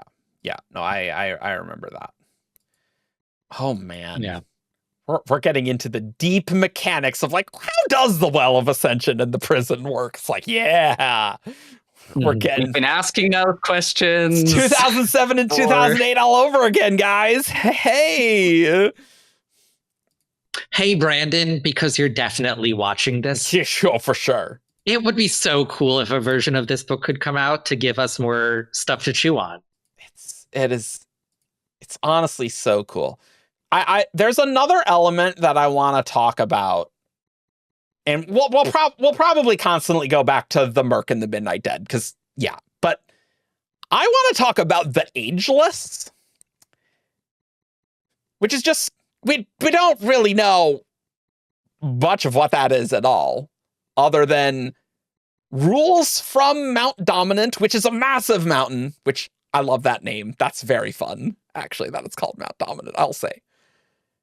Can maybe control the Midnight Dead directly. I don't know if Landreth is correct there. Like, he doesn't have to be, right? Fair. But at least that's what he thinks, right?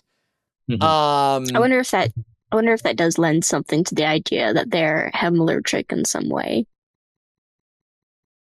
Oh, okay. That's actually a really good point. That's a good point, actually. We do. Yeah. Yeah, sure. The thing about hemorrhagy is they can be controlled. Yeah. Sorry, that took me a second, but yeah, for sure. That's fair. That's fair. Yeah. It reminds me a lot of the Koloss. Yeah. Oh yeah, like it's clearly meant to reference the Lord Ruler, like an immortal someone with because I guess a monster army. Because I guess my thought, and I'll be honest, I can't find the WOB that I think I asked, but it's a long time ago. And I'm fairly certain that Brandon said that the heroes before Rashek, they like use the power differently than Rashek. That's my recollection. And so I wouldn't be surprised if Brandon said something along those lines. What does different mean? I just don't believe it. It's broad. Yeah. Anyway. He could have changed his mind, too. Totally. Yeah. I guess my first instinct with the Ageless, well, I guess there's a few things. One, I mean, we already have, Lord Ruler had an agelessness trick, but I don't think it's that. But two, almost some sort of being who made himself immortal with the Well of Ascension's power, right? Like that I think is really plausible, right? Yeah, I like reading this, like my gut instinct is this is the last person to use the well. Yeah. So forget what I said about that no one had picked up the well. This is very plausible. Yeah, because right, Rashek used the well to build himself to be a very powerful Allomancer, right? Like, so whatever the Ageless is doing could do a similar thing, right? Like, could get the power of the well, intrinsically understand metallic arts, and just be like, bam, I can do this, right? Yeah. And maybe like I feel like the power of the well has obviously burns away quickly, and so that's why I've always been confused with that WOB. Like, how could you use it differently? Like, you have to use it quickly. What are you talking about, Brandon? Right? Well, what's interesting is if he rules from Holy Mount Dominant, if Mount Dominant is the location of the well in this iteration, like, is part of their ability to do whatever they're doing, like, do they have to stay there? Like, is the Ageless less, like, mobile than the Lord Ruler does? And they've somehow established like are they somehow using, even in its dormant state, the well to like fuel their life or something? Like, have they made a connection or something continuously? Oh, that's actually really interesting, because we don't really know what the well looks like 200 years after someone picks up the power, right? Like, what does that mean? What does that mean for any of that? Very vague, super vague. Mm-hmm. I wouldn't be surprised if something with this story is like, if the Ageless is doing something like that we have to kill him so that the well can actually be normally refilled, right? Because I feel like if you're continually using the well's power like that, then the well would never be refilled, and then the cycle cannot actually continue. Unless it's like a trickle, like if it's being filled still faster than you're using it, right? Like potentially there might be ways. Yeah, because like there's the whole thing of like it doesn't, like the pool empties when the power is used. Yeah, but it's not like it takes 1,000 years for it to refill. Like it only refills like in like the year or two before, like in like years like the liquid doesn't even metabolize. Sure. Yeah, so it's like there's like ambient well stuff there, but it's like it's not like it's actively filling the physical that they can actually use. Yeah. And we don't like know drawing anything. a little off the top. Go for it, Dean. We don't know anything about what it looks like or like where the power is during that time. So I don't know, this is a shot in the dark, but maybe the Merc just straight up is that power. And like the Ageless, not Hemalurgy then, but then the Ageless could control it because they're connected to that power in some way. To Ruin's power. Rayshik is able to turn every Terrace Faruka Mist into a Mist Wraith. Yes. Like just thinking like what your capabilities are, I think using the power, you would certainly be able to create something like it does seem like the Midnight Dead are being created in an ongoing fashion now, based on Landreth's like description. Sure. But like I do think you could create like an initial Midnight Dead army with the power. Yeah. Like if you I don't even mean like necessarily being created intentionally, but just that the Merc itself and the smoke itself is the power that will eventually refill. But not just being the Merc and the Midnight Dead feel like Ruin's power, and the well is Preservation's power. Like I don't know, like Preservation's power like would not want to be the Midnight Dead. I think unless that's right. That's like a corrupted timeline where there's been some like mixing or corruption, like some discordant investiture going on. Oh baby, this certainly seems like a discordant world. It doesn't seem great. It doesn't seem great. Watch us eat our words and like Ghost Bloods 3 discords out and there's just Midnight Dead and it's like that's what we're doing. That'd be pretty sick, actually. Yeah, I was almost thinking off what you said, Ian, of like if the Ageless used the well's power to construct the apparatus that is the Merc somehow. And I don't think I was like, where are you going with constructing the apparatus exactly? You know, like that's a great question. I'm also just spitballing, and I don't know where I'm going either. But like, no, just in the sense that you said the word apparatus, and my mind immediately went to the grand apparatus. Yes, the Ageless is making the grand apparatus right here. No, no, but just like the magical Scadrial all along. Like maybe like, oh, we're taking some of Ruin's power to do a thing. I don't think that really makes sense. I don't know why Preservation's power would even do that necessarily, but I don't know. Mean, Preservation kind of did do that with like the pits, like the Atium creation mechanism. Oh, that's a good point, actually. That's a good point. So like maybe like the Midnight Dead are just what's happening with Ruin's investiture instead of creating Ashioma, it's making the Midnight Dead. Huh. And Okay. the burial rites, like what if the burial rites are burying them in a special place or using dirt from like the pit's equivalent to bury To like person forge or a something like that. connection. Yeah. Yeah. There's so many possibilities, you guys. This is There's so much. This is pure. We can just make up whatever fanfic we want because we have no idea what's happening. Yeah. We don't even have any clue. Hey, listeners. We love having absolutely nothing to go on. It's pretty fun, actually. It makes it so much easier. We are not burdened by terrible knowledge. We have no idea what's going on. Not we can even say a whatever clue. we want.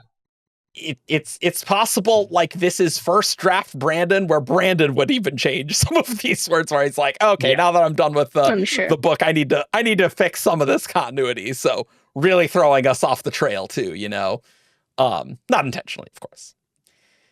Yeah, it's just so interesting how these just really scream like the nightmares, cognitive shadows, shades stuff from Yumi. You got to have the silver to defend yourself at night. It's just such a different, awesome vibe that I didn't even think was possible. We do have this quote from Way of Kings 19. About the midnight essence, like it made a soft wheezing noise, eerie and faintly reminiscent of rhythmic whispering. It's like, well, that like the Midnight Dead whisper, like, and midnight essence is like a pervasive thing in the Cosmere. Yeah, hey, maybe we'll get one of the other 10 deaths sometime. You know? Yeah. Do you ever think about that? Building off of that really quickly, I do wonder if with the Necro Sages, obviously, like the first thought of them, where he says they kind of like, oh, they make up whatever they want to. You can hear anything if you're actually listening for it, and the thought is that that's like, I don't know, your normal instance of that kind of thing, right? But I do wonder if it's kind of, you can hear anything if you're listening for it and expecting it, because they are literally reflecting back at you your kind of perceptions and preconceptions about that kind of thing. Fun. And it is, yeah. Because I could see Brandon taking it in the like, they are charlatans. They are, you can hear anything if you listen for it. Okay. But I could also see it being semi-legit. That's really funny, actually. It's like, oh, I'm a psychic. I always get what I want to hear, but it's because you are actually hearing something. But you are hearing what you want. That's so funny. It's like those audio files where, like, depending on what words you're physically looking at, like, it's what you hear, even though it's the same audio file. That's so funny, actually. But, like, that's a really fun aspect of, like, the cognitive stuff being reflected in these... the way you think about it is reflected in these entities, right? It's fun. Mm-hmm. Or like think, back to Dragonsteel Prime too. With a couple things, is we're talking about kind of an early age, so the Bronze Age is mentioned here, and we're slightly past that now. But then also with, and I cannot remember what they're called, but those priests where Topaz goes and joins them for a little bit. The Zai warriors, the Whore Watchers. Oh, the Whore Watchers. Yes. Where they're a bit of an interesting it really is a very interesting name to say out loud, for sure. Sure is a thing Brandon wrote. Yep. Or this does kind of remind me of Moloch in the whole, like, visions of the future powered by the spark of death. Oh, that's the point. Where, like, there is potential for there to be something here. True. Just very difficult to discern. Yeah. Mm-hmm. Yeah. This is so interesting. Like, because this also kind of plays into potentially, like, the prophecies of the hero also are legit, but not legit. Yeah. Mm-hmm. Right. Like, Preservation did set up, like, guidings to, like, not the right word, but, like,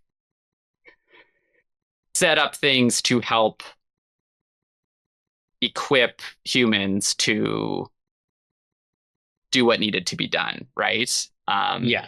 Insane. Yeah, because like he knew like he was going to be sacrificing a lot of his mental capacity. So like didn't know how functional he would be after that point, presumably. So it's like, well, I need to give them a fighting chance.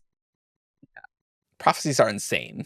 So much of this stuff is insane if you think about it too much.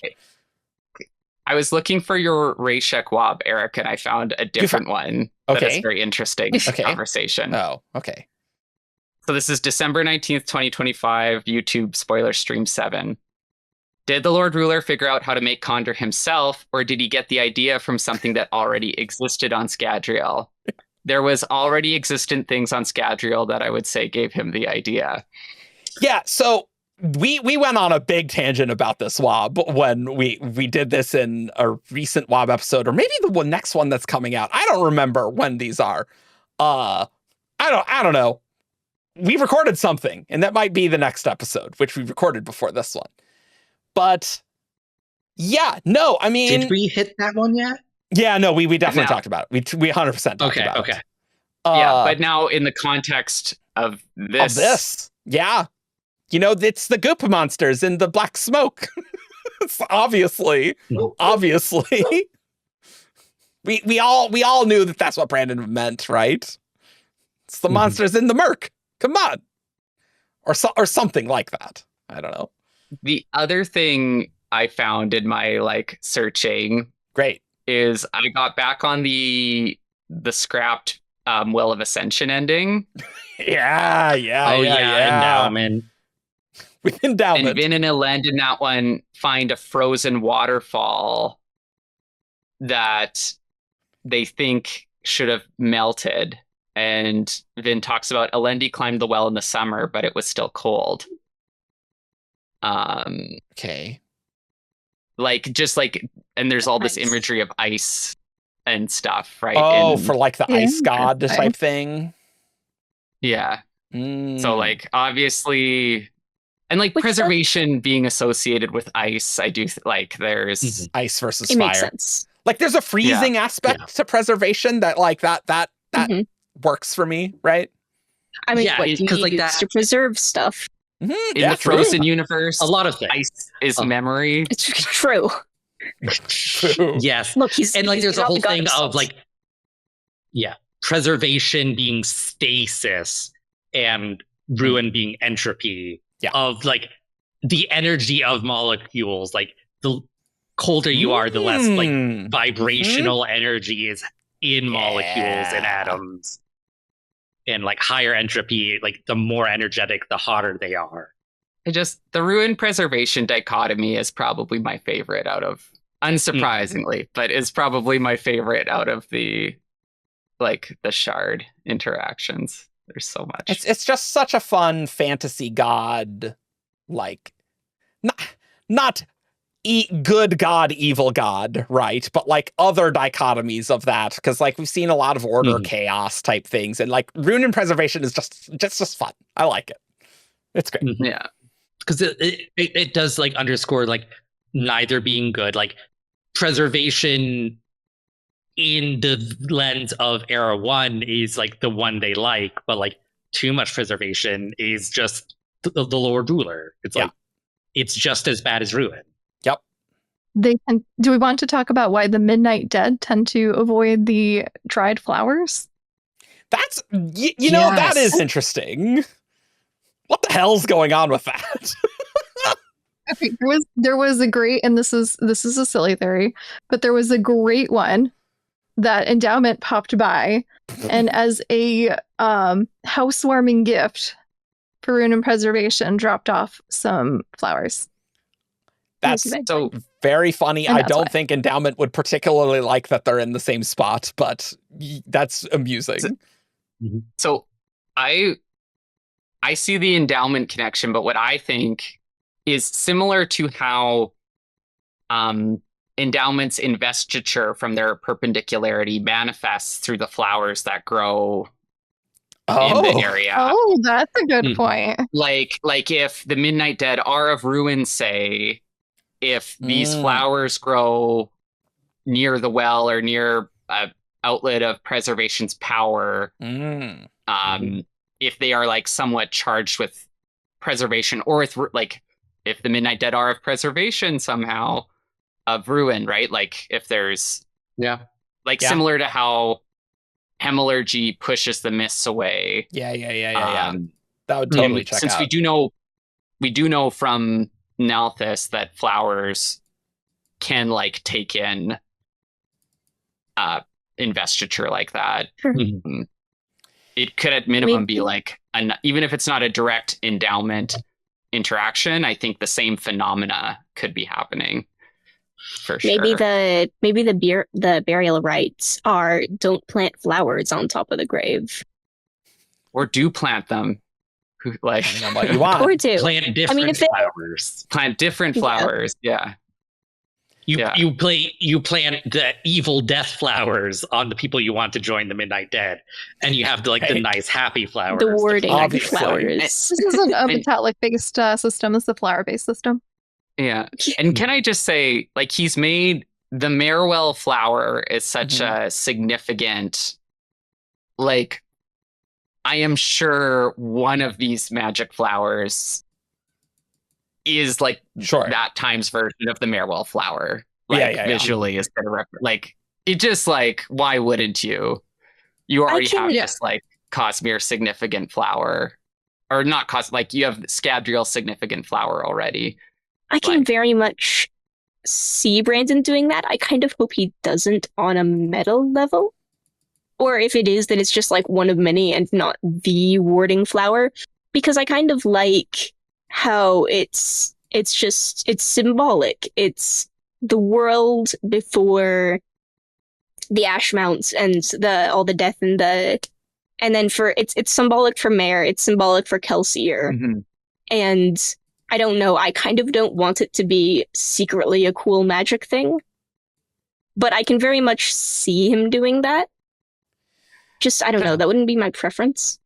Because you could also, it does kind of make a cool comment on someone in one time drew a picture of this flower because it was significant.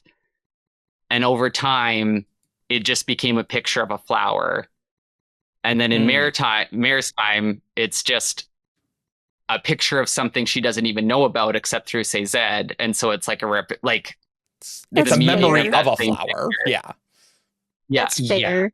Because like the whole thing about the Marewell flower is like we don't know if it was a real flower beforehand. It was like a drawing of a flower. Drawing. We don't know if it was a real flower originally, or if it's just like the telephone game of what flowers used to be. And like maybe like the original like telephone version like was one of these special flowers, but like the Marewell flower is its own thing. It's a new flower. I don't think it has these special abilities. No. And I wasn't suggesting because like that. Sazed wouldn't know about he might because he's preservation and ruin. But so bringing up Caesar's religions again. Okay. He actually picked out the Marewell flower from Larsteism. Okay. From a religion from Classical Scadrial. The Larsta people were banished from their land, which held many complex traditions and rules. In response, they made their religion as simple as possible. This I just took right out of the Coppermine. He uses their descriptions of Scadrial's pre-ascension plants and animals, such as the Marewell flower, to model new flora. Yeah. So it was an actual flower at one point. Well, I mean... the Larstra... He uses the Larstra's description. Like, I would want to like read the actual quote there to see if it explicitly names drop the Marewell flower, or if he's just using like their knowledge of plants to make this drawing into plant. I guess I would say just because you have a description of plant doesn't mean you have created the genetic code of the plant there. Like it is still the memory of that plant. It's like it could be with his, divine power and particularly access to spiritual realm, even if he doesn't understand it when he's remaking the world. Could be pretty close. I totally grant all that. And, but the fact that it's priests had Larstra... composed poetry. the fact that it's Larstra though, and that's what Vin and Elene's wedding was based on. Yep. Yeah, and Mare the liked like Larstism, right? Yeah. No, like I think like Brandon's talked about this because of like the cognitive realm. Like there are things that recur in some form and like regain or like significance because of how like the like collective consciousness of a world, like kind of thing, right? Like it's like these flowers were significant once, so flowers in some form will be like significant in a different way at a, like it kind of even if it's not a direct connection. Okay, so Hero of Ages chapter 82. Finally, Sazed took the religion of the Larsta, the religion of Kelsier's wife, Mare, had believed in. Its priests had composed poetry during their times of meditation, and from these poems, and from a scrap of paper that Mare had given to Kelsier, who had given it to Vin, who had given it to Sazed, he learned of the beautiful things the world had once held, and he restored flowers to the plants that once bore them. So I think there was a conflation there.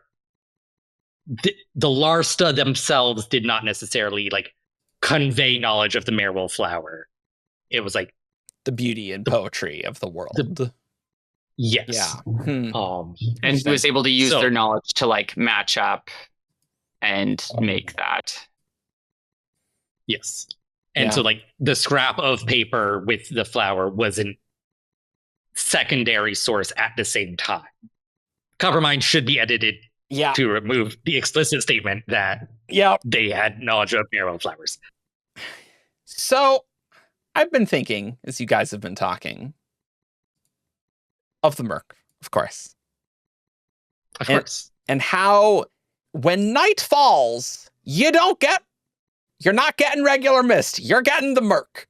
That's what you get at night at this time on Scadrial. That doesn't necessarily need to be that the mists are everywhere, as we tend to see during Era 1. They're not always out during Era 2, admittedly, at night. Mm-hmm. But I find the idea of this somehow being corrupted mist quite interesting in that respect, because I would imagine if Ruin's imprisoned, the mists would be going on autopilot. Right? And so they would, to some extent. Yeah. Regardless, like I would expect mist to come out at night somewhere, right? And admittedly, we're in one specific spot, but it easily could be Ruin is very much souping up the mists right here and like kind of riding on their coattails. Some sort of corruption like that, and like using that mechanism of the mists. It could also be a thing where it's like the earlier in cycles, like the Mist Spirit version of Laros like had more discretion over the appearance of the mist. And like as like time goes off and he degrades, like it just defaults to them appearing everywhere at sundown. Sure. It's just like you kind of get the Scadrian vibes of, oh, this thing comes out at night, right? But it's not the mist that we know. So it's so interesting. There's also like there were originally 4 peoples who lived at the foothills of Mount Dominant before the Iron Age. Sure. Which is interesting. Sure. What are the 4 peoples? One of them, presumably the Gwei Fiatel. Yeah, sure. Which is Landreth's people, who might be Proto-Terrace. Yeah. It is interesting that Landreth's people are described as recognizable by pale skin and brown hair, when that is not the... Like, I know Terrace are more... Like, there's broad... like physical characteristics of the Terrace, because you have Rashik being able to pass as noble. But Brandon has kind of skewed the Terrace, to be more darker complexion. And part of that is like of the Terrace who survived the Catacendra, like a lot of them were darker skinned, and like of the darker skinned people who survived the Catacendra, most of them were Terrace. So it's like, there has been like in Era 2 a conflation of those two things, but like Era 1, like there was no connotation between skin color and Terrace. So this could just be a sign of like a people's physical characteristics change, right? Yeah. It's just an interesting, like, he intentionally decided to give Landreth the name and kind of put these Terrace vibes in, but then also to give a description that is different. Yeah, I mean, I would certainly anticipate, I'm going to say at least 2,000 years from this point. 2,000, 3,000, maybe 4,000 years is the time of Alendi from this, something like that. And I would expect a lot of things to change, lots of intermingling, like who even knows, right? Like, it's crazy. I also would not be surprised if it's coincidental and the names are not meant to sound particularly Terrace. Yeah, but it's the thing with like the telling the story and the heritage voice. That's the thing that, like, if it was just Landreth the name, I would agree. But like there does seem to be some spiritual DNA, if you will.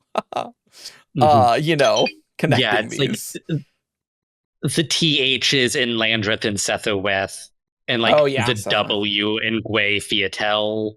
Yeah. And then Terrace coded. I mean, and then when you combine that with the heritage voice, like it's like there's like something there. Like, I feel like in isolation, but like together. But yeah, go ahead. I don't know. Entirely plausible that like this is completely disconnected, but like that's a thing that would come up in beta of like, hey, Brennan, like these are obviously connected to the Terrace, right? For all of these reasons, and you'd be like, either you would potentially change things if they're not supposed to be Terrace, but like there's definitely heavy Terrace coded vibes, whether or not Brennan intended there to be.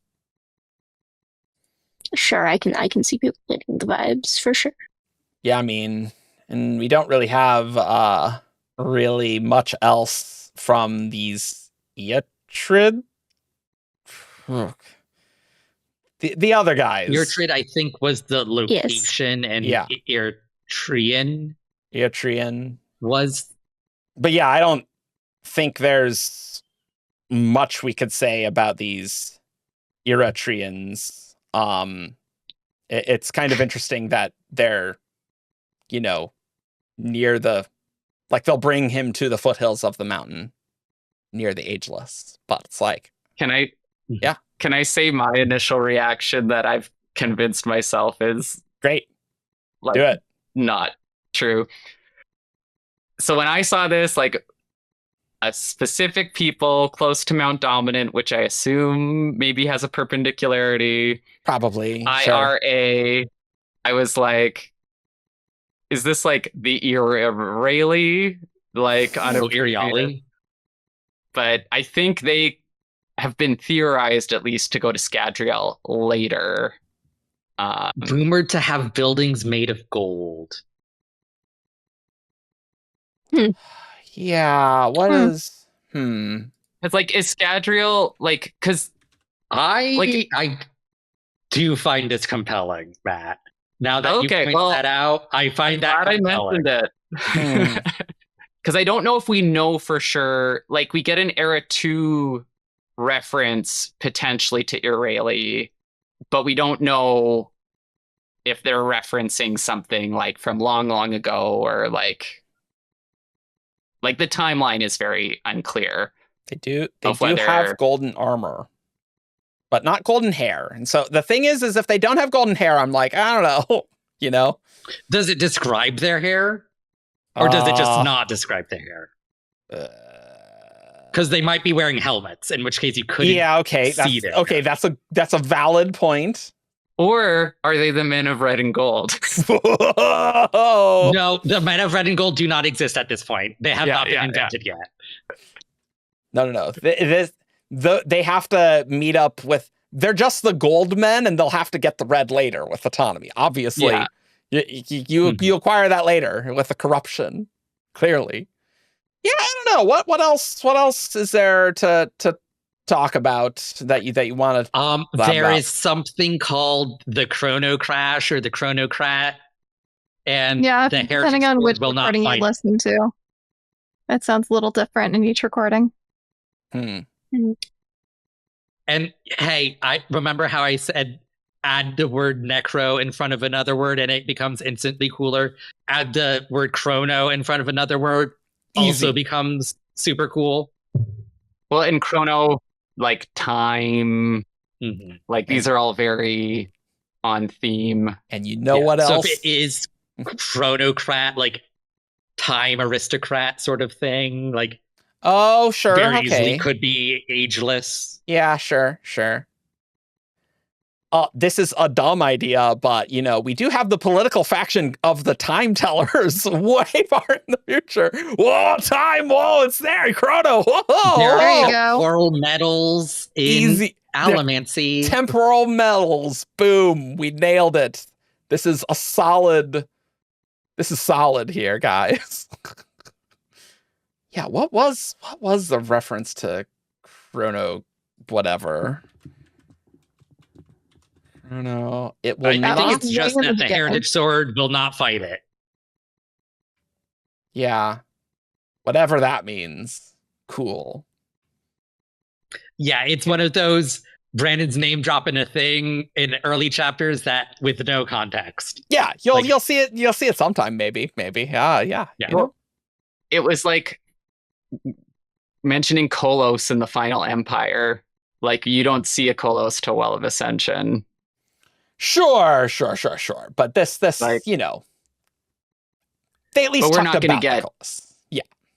Yeah, but they don't really like describe them. Like it's like monster armies. Like when we just read Final Empire, it's very vague.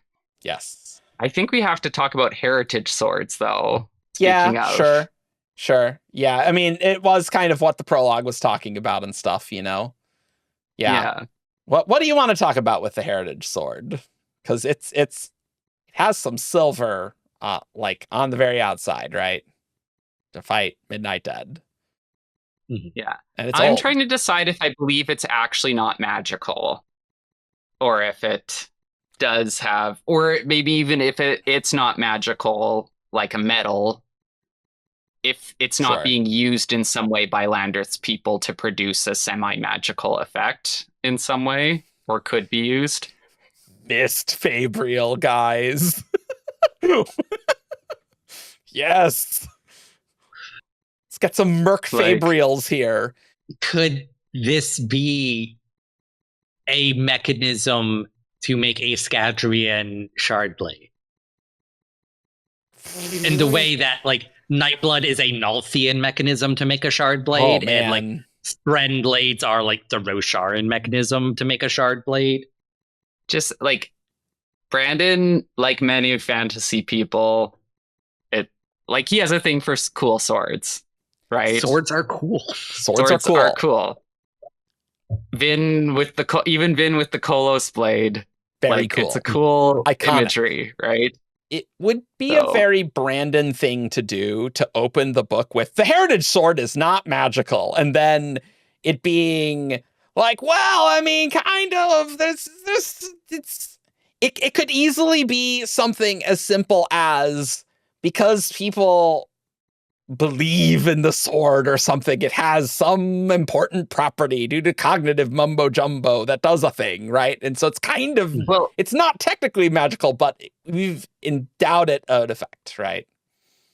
Like, steel isn't magical, but if certain people with a certain lineage drink it or touch it, they can use their innate magical powers, right? Yeah.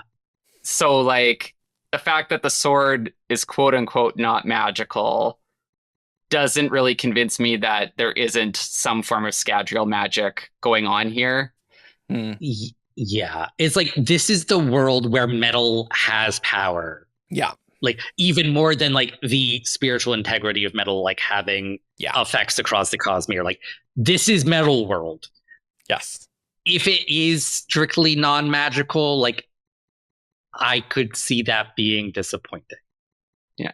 Well, like it's just like metal is like a gateway, right? Like so like the sword doesn't have to be magical in order for it to be used. Magic. Yeah. Like it's not a +1 magic weapon a la D&D, but like there is magic to it. Or like that just like feel like the whole heritage sword is not magic. Just feels like a wink and a nudge at like the genre that yeah. But like using it as a metal mind would make sense or something, you know. Yeah. Well, and the fact that because what does he say about only his people use them or something like that, or that's the only weapon they can use? The heritage sword is a symbol worn as pendants by the Grey Fiatel. It might be the quote separately about his people can't use the sword on their own until they're redeemed. Whatever that means. Well, is a redemption a form of like snapping? Well. Yeah. There's a pendant of the heritage sword. The failure is an interesting aspect. I would like to explore this culture more, because it's definitely like what's going on there, you know, that they're mercenaries. That's why it's interesting. The world building in this is so cool and engaging. Yes. Like it is really so is. cool. Like again, the character and whatever's like it's one chapter, so it's hard to say. Yeah. The plot and character did not grab me in this specific chapter. Something about this story did not work for Brandon. Sure. Knowing Brandon, I would be surprised if it was the world building that wasn't working. Yeah, it's probably that's like character or plot, right? That's something critical like that isn't working, right? Yeah. Because the world building is so cool. And Brandon like excels at that, obviously, too. So I would love if he came back to some of this in a different way. Yeah, it's very cool. I don't think he's going to stop revisiting Midnight Essence, Shades, Ghosts, Murk.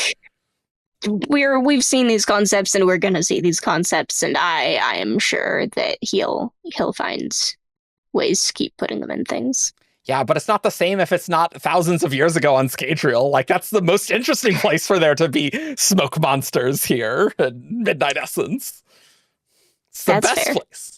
You expect them on other planets. You don't expect them on Scadrial. What we need is a character in Ghostbloods, or maybe in the Space Age series, to have a series of Dalinar, Wind and Truth style visions of just like the whole history of Scadrial, and then we can. And that's where he writes Secret History 2, 3, and 4. The different. What we need is Landreth frozen in iceberg like Aang for several thousand years to get defrosted in somehow. He is preserved with his character. He is preserved. Yeah. The iceberg survived the planet being super close to the sun somehow. Yeah, underground. And he defrosted Ghostblood and just like info dumps. Yeah. It's like, where are the Midnight Dead? Well, again, in that alternate Well of Ascension ending, there's ice that doesn't unfreeze.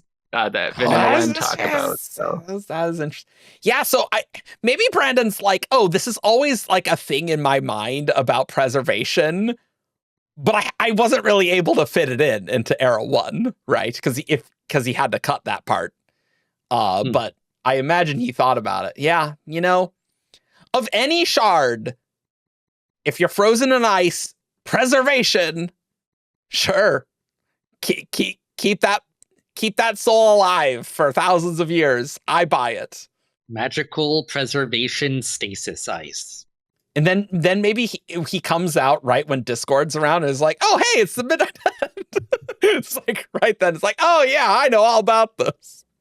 I don't think this would be good, just to be clear, but it would amuse me. It would not be good. It feel very like, oh, this is sudden and unforeshadowed, like the existence of the wind in Wind and Truth. I don't know what you're talking about. Any other thoughts people had? Anything they wanted to talk about? I don't know if we really got anywhere, but we sure said words for sure. We did do that. I think we went some places. We went places. Yeah. Yeah. I just want more of this. Yeah. Yes. Yeah. Yeah. I want the world building answers. I'm like, what is going on? I need a complete Scadrial timeline so I can fan headcanon the history of the Alarial family through the... Yeah, where are the Alarials? Are the Alarials one of the 4 people in Mount Dominus? Here's the important stuff. You need They're to an have entire people on their own. the family tree. You need to go to the creation of Scadrial, not just the ascension, the creation of Scadrial, Matt. And then we need to go back and do the same thing for Cell. Yeah. Yeah. Very good. Well, I think on that note, I think it's time to get over to who's that Cosmere character? This character is from Roshar. Menace, Tien, Talm, Raise. Void in drag on a horse. It's time for Who's That Cosmere Character? Caw. Welcome to Who's That Cosmere Character, the game show where you send 5 clues in a character to wtcc at 17shard.com. I read each clue aloud, and after each clue, these guys have a chance to guess who's that Cosmere character. And so I am going to be reading from our priority queue today. And you can submit to our Who's That Cosmere Character priority queue by being heralded on Patreon. Patreon.com/17shard. Nice. This one is from very long-standing commenter and herald, Oliver Newcomb. Clue 1. This character is a member of the nobility.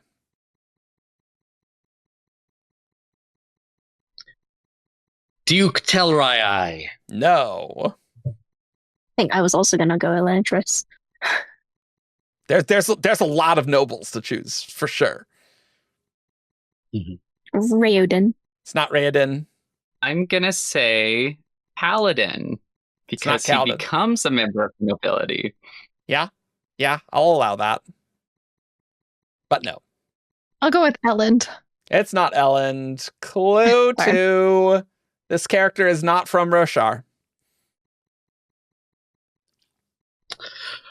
Oh. Vedeledev. No. Is Vedel the one who is a queen? Yeah, I'm Yeah. pretty sure. Yeah, if I remember correctly, yes. I think it was Vidal. Yeah. The queen who lost her people. Yeah. Yeah. Not from Roshar. Mhm. I'm gonna stick to my earlier bait. I'm gonna say Vin. It's not Vin. Yeah, I guess she is the empress of, so yeah. Yeah. Yeah. You have the biggest army. You're a member of the nobility. By default, you won. Light Song. It's not Light Song. I'll go on the same vein and go with Vivenna. It's not Vivenna. Clue 3. This character is married. Kaiine. It's not Kaiine. That's who I was thinking, Ian, so thank you for guessing it. You're welcome. Wax. It is not Wax. I'm just crossing the main characters. Sure. Yeah, nobles who are married that are not from Roshar, there are a few. So, that's fair.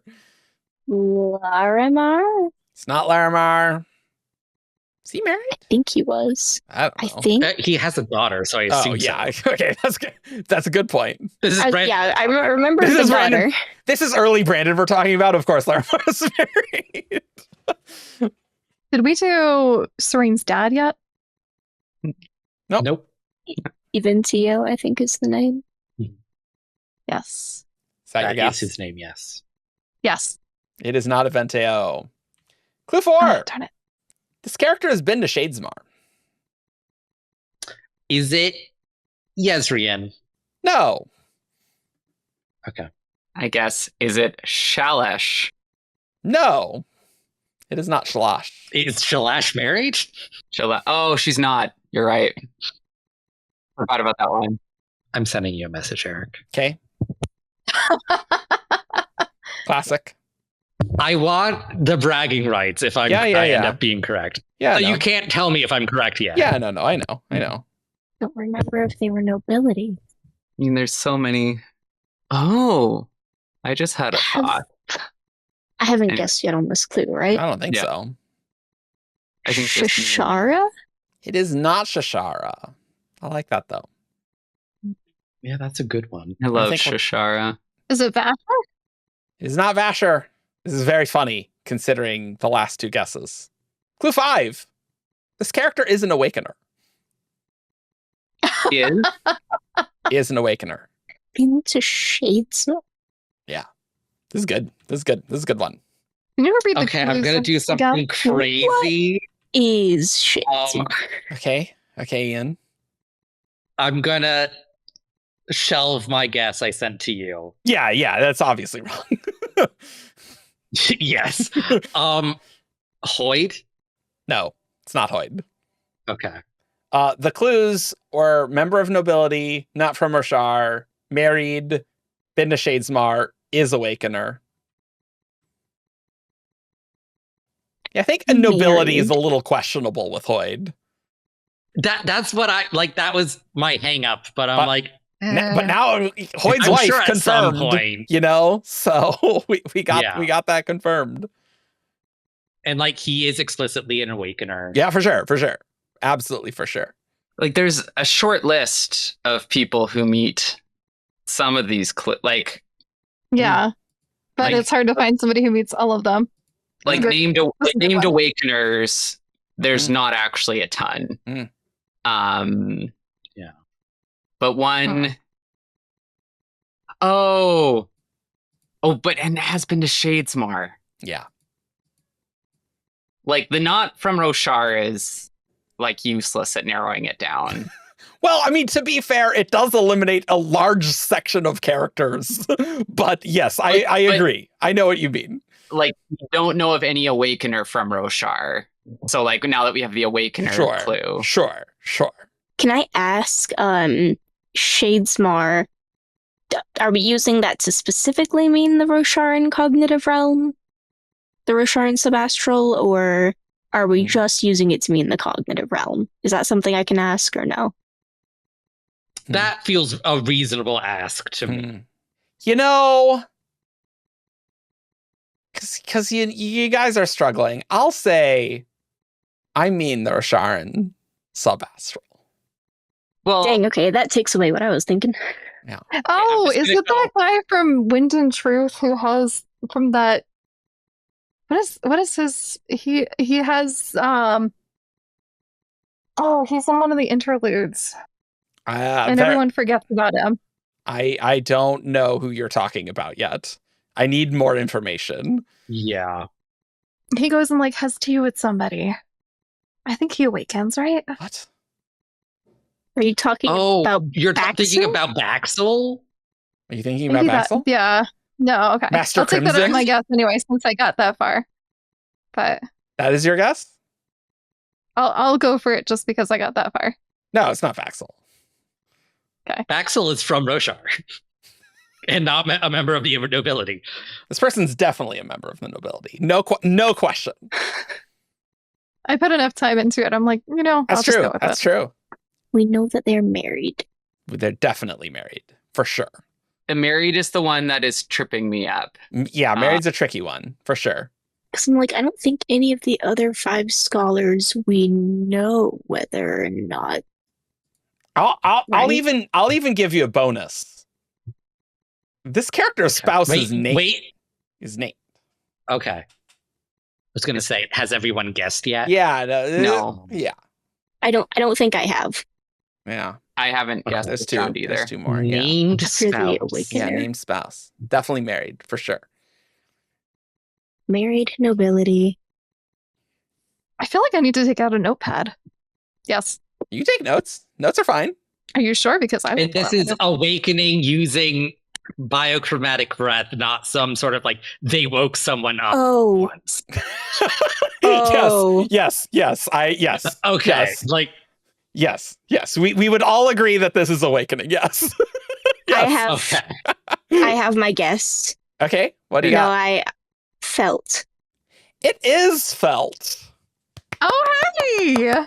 Man, I Felt's an awakener? forgot that Yeah, I he forgot that he uses did awakening that. on Kalak in the Wind and Truth. In a Wind and Truth Nice. interlude, in fact. So I was like, you got to be more specific than that, Bonnie. Yeah. Okay. Yeah. So, yeah. Whose wife is named I Molly. That was a good one. Not to be confused That with was a a good she. one. Yeah. That is a good one. I forgot. Molly felt. with an A. Yeah, Molly with an Um, A. Yeah, that's right. Very good. I forgot he was an awakener too. Like I was going. That was like, what I with had to the 5 verify, to be stars, honest. Married. And then I was like, Susabran hasn't been in the Shadesmar, I'm pretty sure.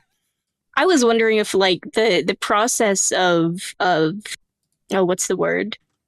What are they called? The gods who come Becoming back. returned, if that counted. Yeah, or something. Yeah, if that counts, is like going to the cognitive realm. Okay. I was like, Okay. is that the cognitive? Is that the spiritual? I Sure, don't remember.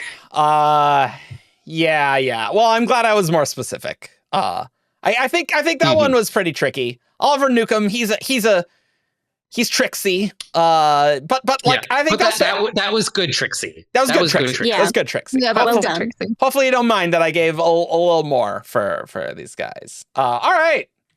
This next one is from Fog Runner in Clue 1. This character was last seen on Roshar. To ask, Sure. is last seen chronologically or publication order? Or both? I think that distinction doesn't matter in this context. Okay. So don't worry about it. So it's not Sigil.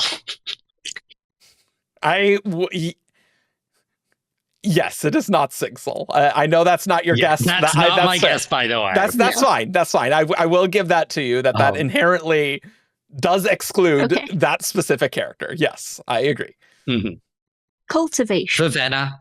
It's not cultivation. It's not Vivenna. When was this one sent in? Is this a recent one? Did you say? Yeah, it's pretty recent. Yeah. I'm going to say Adolin. It's not Adolin. You know, you got to do the classics, right? Yeah. Mm-hmm. Especially with the early clues. Like what if it was Adolin and you didn't guess Adolin? Wouldn't you feel silly? Exactly. the last scene on language is interesting. Yeah, that's what's making me think about it more. Yes. Is it a useful clue, or is it just someone being like, I'll phrase it like this just to get them? You'll never know. I mean, we will by the end of this. Maybe. You won't know what's on Fog Runner's mind at the end of the day. You'll only be able to get it by implication. I'll take another repeat for Vasher.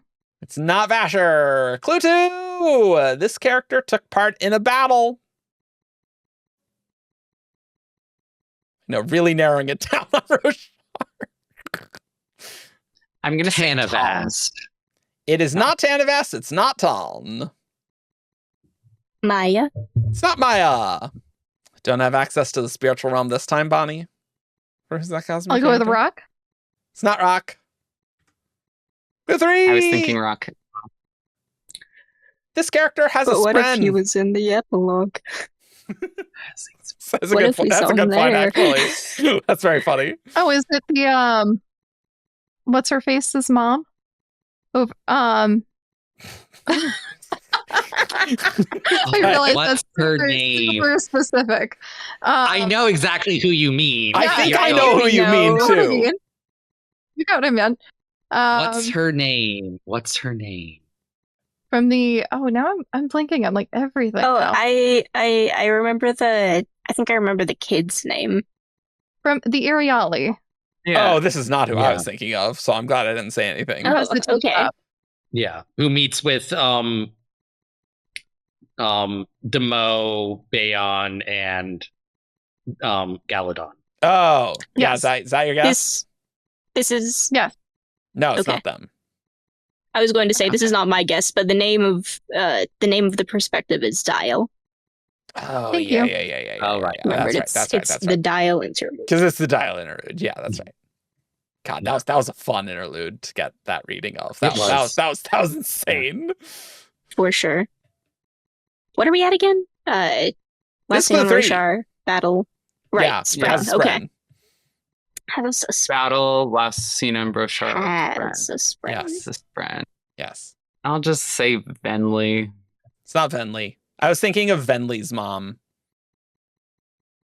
Jaxlim. Well, like I don't think that Jackson. fits the things. I was just like, what's her face's mom? And I'm like, I don't know.